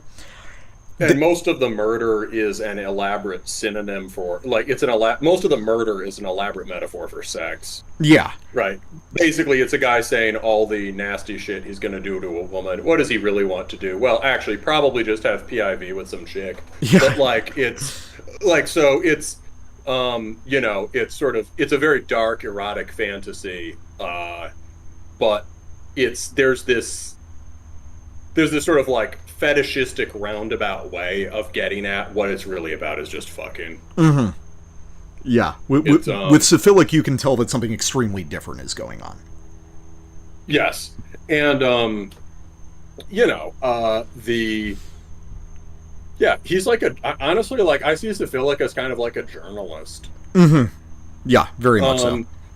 On a pedantic note, but I think this matters, where do you put the quotation marks at the end? Do the quotations end? Is there supposed to be a quotation mark after rape? I think that it's just like formatting. All of his stuff is self-released. I assume he's doing all his own layouts and stuff, so it's probably so you just directly cut and pasted this from MA. Yeah, right? Yeah. So here's a weird ambiguity. I think what's happening here is that this is her text. I'm highlighting it on the sheet. You should be able to see it. Mm-hmm. And this is his reply to her. Or is it all her? Do you see what happens if we cut the quotation mark there? I think it's intended to be all her, but I do find the ambiguity very interesting. Yeah, I mean, it sounds like he really, I mean, it doesn't sound like he's really, the sad thing about this song is it doesn't sound like he's really blaming her for anything. Mm-hmm. In fact, right, it really sounds like he knows he just did something really bad and feels terrible about it. But not that it fucking matters, you know, but and he knows it doesn't matter. But he right, so it would make more sense if this was all a text from her. I hate my life because of you, killed a part of me. But it would also be interesting if at the end there was still this kind of like bitter there was still this sort of this bitter remainder of resentment against her just for going to the cops. Yeah, that would be brutal. Or, you know, Jesus. I wasn't planning on this, but just because she doesn't even go to the cops necessarily, right? She just finds out. Yeah, it's like there's the possibility of him resenting her for leaving him over this, which would be realistic and really fucked up. Just because Rudy mentioned it, I wasn't planning to include this, but he mentioned it. He was surprised that Green Seed wasn't the one that was used for this one. Green Seed's off the first album. It is awful, but there's been one stanza on that I find fascinating, that I think actually very early on gives up the game of Syphilic. And this is like weirdly Englishy too, I think because he was trying to hit syllable counts for vocal lines or something, but I think something powerful is expressed here. And I've never seen anyone like bring this. I've never seen anyone really talk about the moral valence of Syphilic's work, but Green Seed, amidst a lot of really horrible stuff, has this verse: respect, divergenization is a rarity in its own way. Pride, life's goal in this culture is to be the first one. Force, man's strength over women gets them what they want. Actions, spiritual concepts carried out by any means necessary. And like, every one of those lines is really loaded with like significance. You know, can genuinely be dissected in a pretty powerful way. You know, I mean, it's like a good. I mean, this is kind of like Sakevi stuff too, in that it's a parody of a certain kind of technical language. Yeah, this sounds like MRA shit. Yeah, it does. You know, MRA isn't the right word, but you know what I mean. There's people who are far enough into the sort of I mean this in the old school way, right? The old school red pill kind of thing, or pickup artist kind of thing, that they really are actually misogynist sickos. And I you know, I'm not moralizing about that whole way. You know, that gets applied. Basically, some of these guys really do have some fucked up ideas about women. Andrew Tate being the best example, right? I mean, that guy, he's obviously just a shit. And so you get, this really sounds like somebody rationalizing his actions in a way that's like steeped in internet psychobabble. Well, what I find really compelling about this little verse is... Oh, if you wanted to finish your thought. Oh, and also just sort of like American motivational language. Like it's almost like megachurch gospel of prosperity. Yeah, well, so just for background, the context of this song is a description of a man who abducts and pimps out children, largely to the wealthy elite, you know.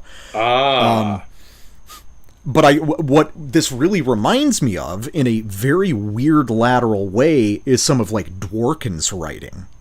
The way he ties this, like the way he ties the fixation on youth and sexual conquest to this like broader sort of like rabid devouring capitalism. Life's goal in this culture is to be the first one. You know, this sort of this microcosm.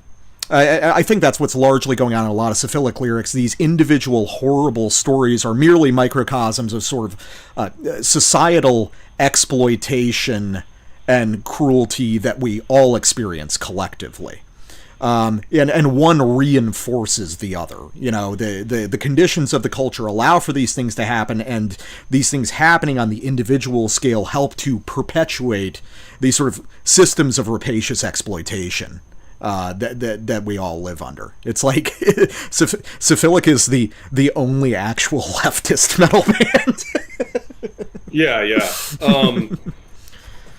No, reading these, it always would get the sense that this would just be a really interesting guy to talk to. The other thing, honestly, we could do a Syphilic interview. That would be. I'd love to talk to Brian. He seems like a fascinating. I mean, again, I want to, for those who didn't hear when I talked about him when we reviewed the record, Brian wrote his second record just longhand on paper while he was in jail. And he talks about how he specifically said, when people asked him about it in an interview, he's like, yeah, I don't need a guitar to be able to write music. It's all mathematical to me. I understand. So we've actually got this guy who has this like extremely rare, just like intrinsic musical ability, who happens to also be making some of the most putrid and extreme music in the world. He's Dark Side Nikhil, you know? Yeah. The other thing I want to say, the internal rhymes and stuff and the lyrics are really good for Syphilic. This is maybe gonna sound, this will show my poverty of hip hop reference points, but it sounds like Eminem. Well, I mean, Detroit. That's what I'm thinking. I think like a lot of Eminem stuff, right, is putting himself in the role of like a woman abusing psycho, right, and trying to figure out the motivations of people like that, and this is, and the way that he has in these lyrics of talking like a normal guy in a way that also, if you look, has kind of like tucked away slant rhymes in it, right? I finally taken things to the finish line. My wife and my beautiful kids lie side by side. There's no turning back from this. I'll join them in just a few minutes' time. So the rhyme is from line to time. It sort of crosses. It's not an end rhyme. And you can hear them. It rings. You can hear the music of it, but it's as if accidental. Right? It's like he's just talking. So yeah, there's something kind of Eminem about it, and I'm sure that like the real hip hop heads can point to, you know, other rappers that might be a better comparison, or, you know, that you might say are more legit than Eminem. But I think the Detroit thing, I think there actually makes sense that there's that connection. Yeah, I mean, I think it's probably largely Detroit hip hop, or like Midwest hip hop in general. You know, like even like it's true. Yeah, Midwest hip hop focused on basically like where the ghetto meets the trailer park, and just like this non-glorified. Eminem was never glorifying the life. Yeah, right? Well, or you can even compare it to obviously, you know, it's hard to compare apples to apples because the rhythmic cadence is so different. But I mean, you can see like Tech Nine doing a lot of similar stuff, and Tech Nine's from Kansas City, so he's part of that greater scene as well. So yeah, it's it's really depressing stuff. Dude, Meatman misspelled the guy's name, so instead of Brian Forge, he spelled it as Brain Forge. Which is a sick English lyric. And it's actually Brain Forge is a really good take on. Oh yeah, King Von. Well, yeah, King Von. I'm not really thinking of like the Chicago stuff quite as much. That's really its own ecosystem. But yeah, I mean, I do love King Von, so I'm always happy. I would say rest in peace, but he was a really bad person, you know, just like all the Chicago rappers. So it's okay. Yeah. So you know, honestly, if you want to round this up, you can. But I actually have a pretty good segue from this general topic, I think. Sure. Let's do like one more. And actually, I'm really enjoying this. I think we should part 2 this at one point. Yeah, I mean, we could stop after you're done with this, and then. But I do have.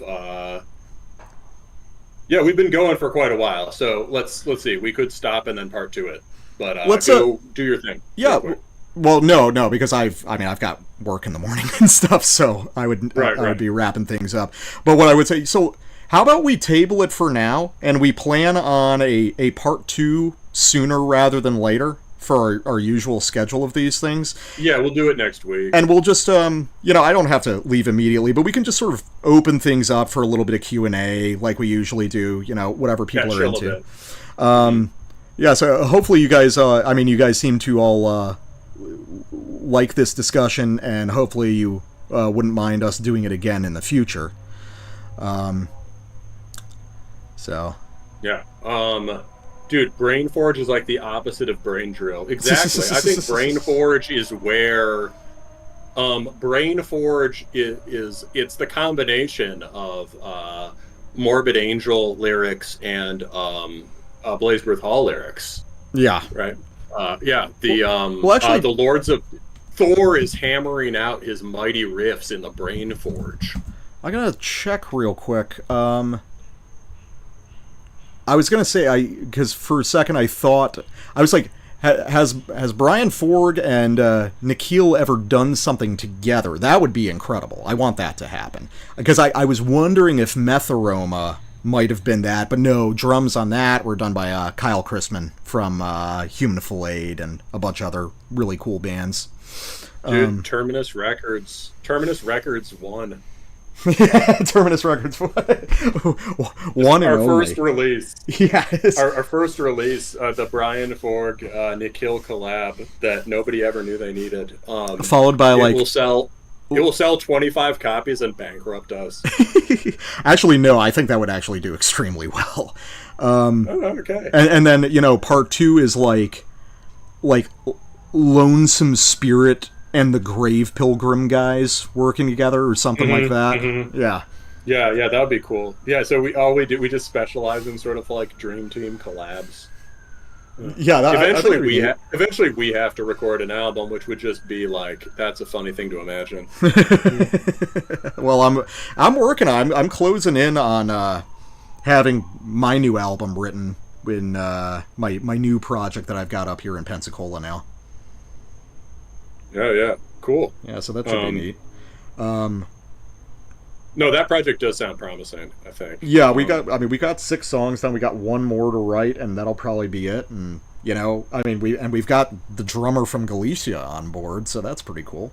Oh, the drummer from Galicia, I hear he's powerful and handsome. He is, and much shorter in real life than you would think.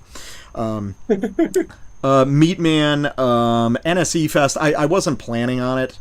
I'm like actually just as of yesterday, I am back in school and I'm working basically full time now. So I might be trying to get up the Black Metal Guys way scheduled depending later this year, but for the foreseeable future, I'm probably not going to be doing a lot of big travel for shows.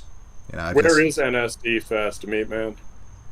I believe I can't remember if it's Texas or Vegas. I might be. Okay, well, I'm not going to either of those places. So that's Texas is cool, man. I think you'd like. I mean, Texas is cool, just too hot for me.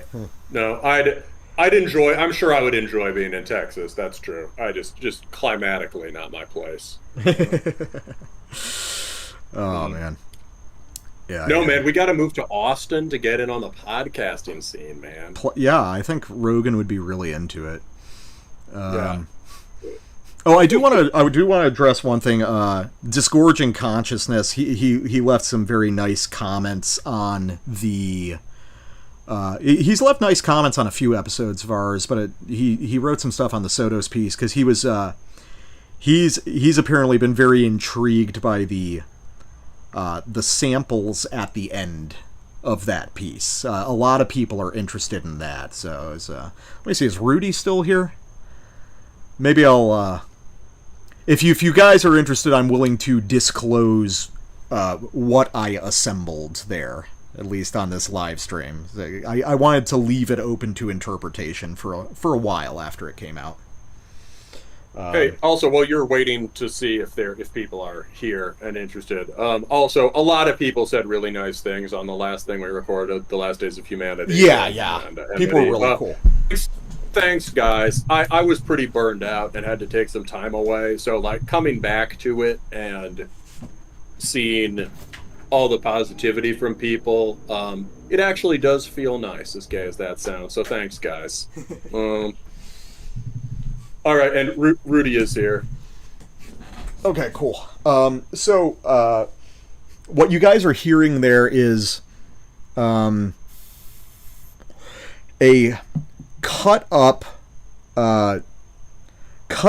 audio of a reading of an old transcript from Perverted Justice chat logs. So, for those of you that don't recall, Perverted Justice were some of the first big high-profile, like, pedo-baiting guys. They were the ones who were heavily involved with To Catch a Predator early on. And they've been mired in controversy. So, what you're hearing is basically it's just the girl's parts, the supposed 13-year-old girl. And, the full audio has a guy role-playing the other side. So I found there to be something really alarming about... it's related to the context that I talked about true crime being a thing about raising awareness or exploring the dark parts of people, but it kind of just feels like pornography. So now we've got these chat logs that are available publicly, which are basically just... Perverted Justice is just doing sort of simulated child pornography chats between a pedophile and a supposed minor. And then, in turn, that's getting role-played and read by edgy true crime people. So I chopped up some of that dialogue and rearranged it in a way that I thought was interesting. I just thought there was something really compelling about how many layers down can we go? How many times can we still say that we're raising awareness, or we're, indulging in these sort of like, the opposite of what Cephalic is doing, or, the bad version of it, which, this supposed, humanist virtue that is actually pornography. Because if the chat logs being publicly available aren't pornography, then surely a sort of like dramatized reading of them with a sultry voiced goth girl being the pretend 13-year-old girl. I mean, that has to be pornography, doesn't it? Wait, and where did they put that out? The audio? The dramatized thing? Oh, that's just on YouTube, man. Oh, yeah. I see. So this is just a goth chick reading that on YouTube. Yeah, and some British guy playing the guy. So that's... Oh, God. That's what that is. And... Yeah, that's obviously... Yes, you are right. So I'm going to be playing around with the format of the Sotos things. There's going to be more of that and more in-depth and maybe sort of inserted in weird places, not just as an outro. Some experimentation is going to happen there. That series I plan to evolve. It's always going to be primarily a sort of critical piece and sort of literary analysis, or whatever you want to call this thing that I'm doing. But it will also grow in a substantial way to be sort of an art piece for myself as well. And given Sotos' propensity to use samples and cut things up and rearrange them, I think it makes sense for that to spill out of his text and into discussions of the text. Hey, Black Metal Guy, can I get tenure at like a shitty state university talking like that? Oh no, not with it has to be strictly about gay pedophilia. Oh, okay. So I'll talk about Foucault. Yes. Cool. Yeah, there we go. So Dr. Pibb, No, Foucault's out because Foucault's too leather daddy. Foucault himself is too masculine. That's true. Believe it or not. Yeah. Yeah. Dr. Dr. Pibb, I am. So what I'm going to do is I'm going to finish Total Abuse, and then I'm going to take a break from Sotos for a while, and I have a few books in mind that I would like to do pieces on in a similar manner. I'll spoil one just because I've mentioned it earlier today. New Juche's Mountainhead. I want to do a piece on that. And pieces on a couple other things. So New Juche is kind of close to Sotos, but I don't want it's not just going to be me doing like demented dark sex stuff all the time. I am going to be focusing on sort of like weird transgressive stuff, but I'm not but not anything especially popular, I would say, or at least not anything especially popular for serious literary analysis. I have a book in mind that's like quite well known in the horror circuit, but I think most people have sort of missed the point of it, and I think there's more to get out of it. So, in short, yes, I'm going to be covering a bunch of other stuff, but after these first 3 Sotos pieces, I'm going to take a little break from him because I don't want to get burnt out, and then we will continue with the proxy era stuff after that. All right. I'm just writing down some notes for next time so that I can remember the structure. Yeah, sure. Let's see. Do we have any questions from chat though? Let's see.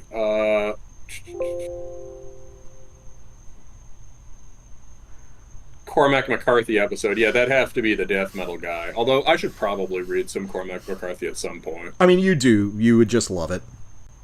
Like, just like full stop. I mean, he's Cormac McCarthy is actually my favorite writer, and it's a toss-up between Blood Meridian and Suttree for my favorite book of all time. Blood Meridian is... I'm actually rereading Blood Meridian right now. That's one of the things I'm in the middle of. It's very cool, but Cormac McCarthy has been covered so extensively by both laymen and in serious academic fields. I don't think that I would have anything really novel to contribute. I'm totally happy to talk about McCarthy, but I think that I would like to stick with stuff that either hasn't been discussed so heavily, or I think that I have like a really novel interpretation of. And at this point, McCarthy has been discussed in so many different ways. I just don't think I could contribute anything sufficient to justify me doing it. Yeah. Stenchcore episode. That's for the black metal guy. Hey, actually, that relates. What? That's a good point. Hey, so a lot of people have been talking about liking the sort of like scene tour guide format, like I did with the Torture Doom and with like the Noise Death stuff. Stenchcore, that would be a great opportunity for you to do that in the opposite direction. Yeah, that's true. I mean, honestly, I have to say, the death metal guy has been having a sort of motivational and creative renaissance. I'm still really burnt out. Like, I dragged myself here. Like, yeah, I am not. So we will see. I've actually started working on some non-Terminus projects that are interesting, but I don't want to make any promises about extra Terminus content until I feel like I can deliver on them. Even the Stenchcore one would be fun to do, but I almost feel like we kind of did it with the Bolt Thrower episode, to be honest. Like, there'd be a lot of overlap. Well, I mean, like, there'd be we did Deviated Instinct, we did Sacrilege. Yeah, but hey, come on, man. You've never done just like Arise by Amoebics, you know? Right. Should that be on a Stenchcore episode or just its own thing? You know what I mean? I mean, yeah, it could be its own thing. Amoebics might deserve their own review, but if it's like the central exhibit on a Stenchcore episode, that could also work. It's let's see. Yeah, glad you're okay. So also somebody said Book of the New Sun thing. I could be interested in that. Yeah. I have it. I It's have it on my shelf, waiting to be read. Actually, oh cool, well, cool. Yeah, I finally finished. I've got the first two. What? Yeah, I finally. Well, actually, if you've got the collections, you might have the whole thing. No, If you because have. I have one of the newer editions where it's like Shadow of the Torturer and the second one, and then there's another book that has 3 and 4. Right. So you've just got the first collection. I've just got the first one, yeah. Okay. Yeah, I finally finished it this year. It's definitely awesome. Uh related question. So um the bolt thrower episode, that's a good question, Pagan of the North. And the answer is again that um this is my fault. I the death when we were finished that episode, I was going to be the guy to make the YouTube video for it, and I, even though knowing that I was having motivational problems, I still said, "Oh, I'll do it, and I'll try to make a good YouTube video, like something that's much more like a video essay or a 40K lore video or something." So I actually have been working on it, but in fits and starts. When it's out, it will be a 3 hour, the usual 3 hour thing with like probably at least 50 fucking images on it that I've gotten from. Most of it will be some bolt thrower images, just like showing the nuts and bolts of the records, but also Warhammer stuff that I've collected. And I'm even throwing in a couple sort of PowerPoint style slides for corrections and stuff. So when it comes out, it will hopefully be cool and hopefully have. I mean, I really enjoy listening to like Warhammer lore videos and you just throw it on in the background, but you still have the images there on screen. Like if you're like falling asleep or like just doing a chore or something, it can be pretty cool to look up and see a bunch of cool images. So just trying to make something a little more atmospheric and also maybe trick the algorithm into thinking we're a real channel. It's with like more video content.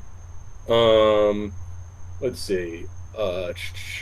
More punk metal coverage. Wondering if oh, someone wants to know if the name of the podcast is from Book of the New Sun. Yes. Yeah, we would have named, like, we named it Terminus because calling it Terminus Est was too pretentious. The TBMG reading Warhammer lore. God, that would be fun. There's like 30 channels like that already. I mean, I do really enjoy Luton's channel, although he is a bit of a 40K libtard. But he's has encyclopedic and he has a great voice. So I that's kind of like the standard to beat. Let's see. Do you want to answer any questions? There seem to be a few more towards up my alley. Do you have anything you want to answer? Oh no, I mean these seem like more geared toward you at the moment. I mean it's okay. Fair enough. Fair enough. I just didn't want to keep rolling. Can we? You didn't want to keep rolling. Have you heard our fucking show? Well, the whole goal is to try not, yes, we monologue, but we also have to try not to monologue too much. Good. I'm fucking with you. Yeah. Rotten Peace, I will be at Metal Threat. I've had my Metal Threat ticket for 2 years. If it happens, I will be there. The Meat Man, 40K or fantasy. I mean, honestly, like, my heart is with fantasy because that's what I played as a kid, and I still have my high elf army. But I do think that 40K is the most unique thing they did. I think if you look at fantasy, we talk about this a bit in the Bolt Thrower episode in the sort of rambling at the end. I think people think they're very different from each other. I actually think if you look at fantasy through a 40K angle, they're a lot closer, I think, than people might realize. Like, what makes Warhammer Fantasy more than just a Tolkien ripoff is it is a sort of extremely gritty metal punk take on that. But like 40K is doubtless the more original thing, you know. So I give it to 40K, but emotionally fantasy. Um, uh, Also, anything else? But yeah, no. Thanks, Pagan of the North. Also, yeah, I'm working on rebuilding. And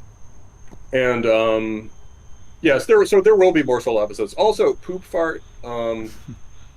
Will I ever do a solo episode? There actually is one. If you go back, the interview with Damien Master from A Pregnant Life is should be up there, and that includes like a 20 to 40 minute sort of essay thing from me at the beginning. I actually am pretty proud of that one. And I think probably a lot of people who found the show later have not heard that. So I'll actually post it in the chat. The other thing I'm thinking of doing is eventually, like, if I do a solo thing, the Stenchcore thing and the Neofolk thing, there's been a lot of demand for. Yeah. Let's see.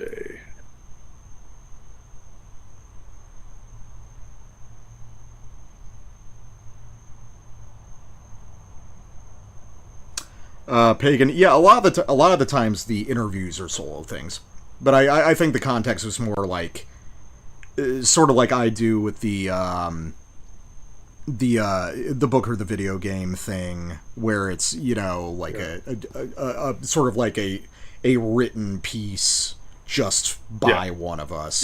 Yeah. There is a. Well, go. Oh, I was just going to say, yeah, the interviews are usually things that we set up on our own, especially with we have enough time scheduling time for ourselves together. And then when you get 3 people alternating time zones, stuff like that, it can just be really difficult.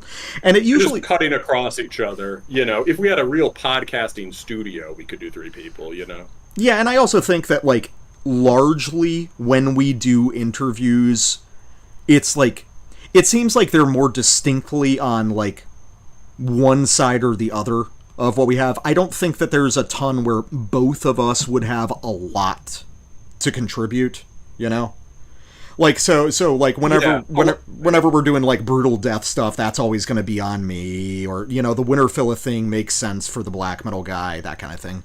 Mm-hmm. Yeah, but there is the Pregnant Light thing I just posted does have, I think, let's see, what's our, there is a significant amount of, oh, yeah, okay, there's a fucking hour of original The Black Metal Guy. I was about to say, I thought it was more than, like, 20 or 40 minutes. I thought it was pretty big. I wrote out a pretty dense. Yeah, I remember the outline seeming sort of short, but then you talk and you blow it up. Mm-hmm. So, yeah, I wrote something for that and read it. I feel good about it. It's actually one of the things that I've done that I go back and don't pick apart mentally. I'm like, hey, that's pretty good. So that's my recommendation. And the other thing that's unique about that episode is that Damien and I lived in the same region. So I did this review, sent it to him, he drove down, and the next day we just killed a 6-pack in my apartment while recording the interview. So it's definitely a different vibe from some of the more formal remote interviews. And even if you're not, I know that he does kind of like it's more like a screamo with blast beats or post-hardcore kind of thing. But even if that's not your primary interest, it should still probably be interesting because he really likes, Venom and Branacald. So it's yeah. All right. And with that, you want to wrap it up? Yeah, let's wrap it up. I gotta play Halo. Yeah, I gotta go to bed. I gotta read Blood Meridian and go to bed. So, well, some of us sleep, others play Halo. All right, guys. Hey, thanks so much, everybody, for coming out to the stream. Had a real good time. Really had more to say about most of the stuff than I thought that we would. And yeah, same. yeah, no, I think that it's cool though, and I think that it'd be really cool to do some more of this. So we'll try to do that. Honestly, we could probably roll this series infinitely. Yeah, probably. So like, there's a lot of bands that came up. Hey, Rudy, thanks, man. Yeah, yeah. There's believe it, I've got a lot more songs that I'm interested in talking about lyrically. So.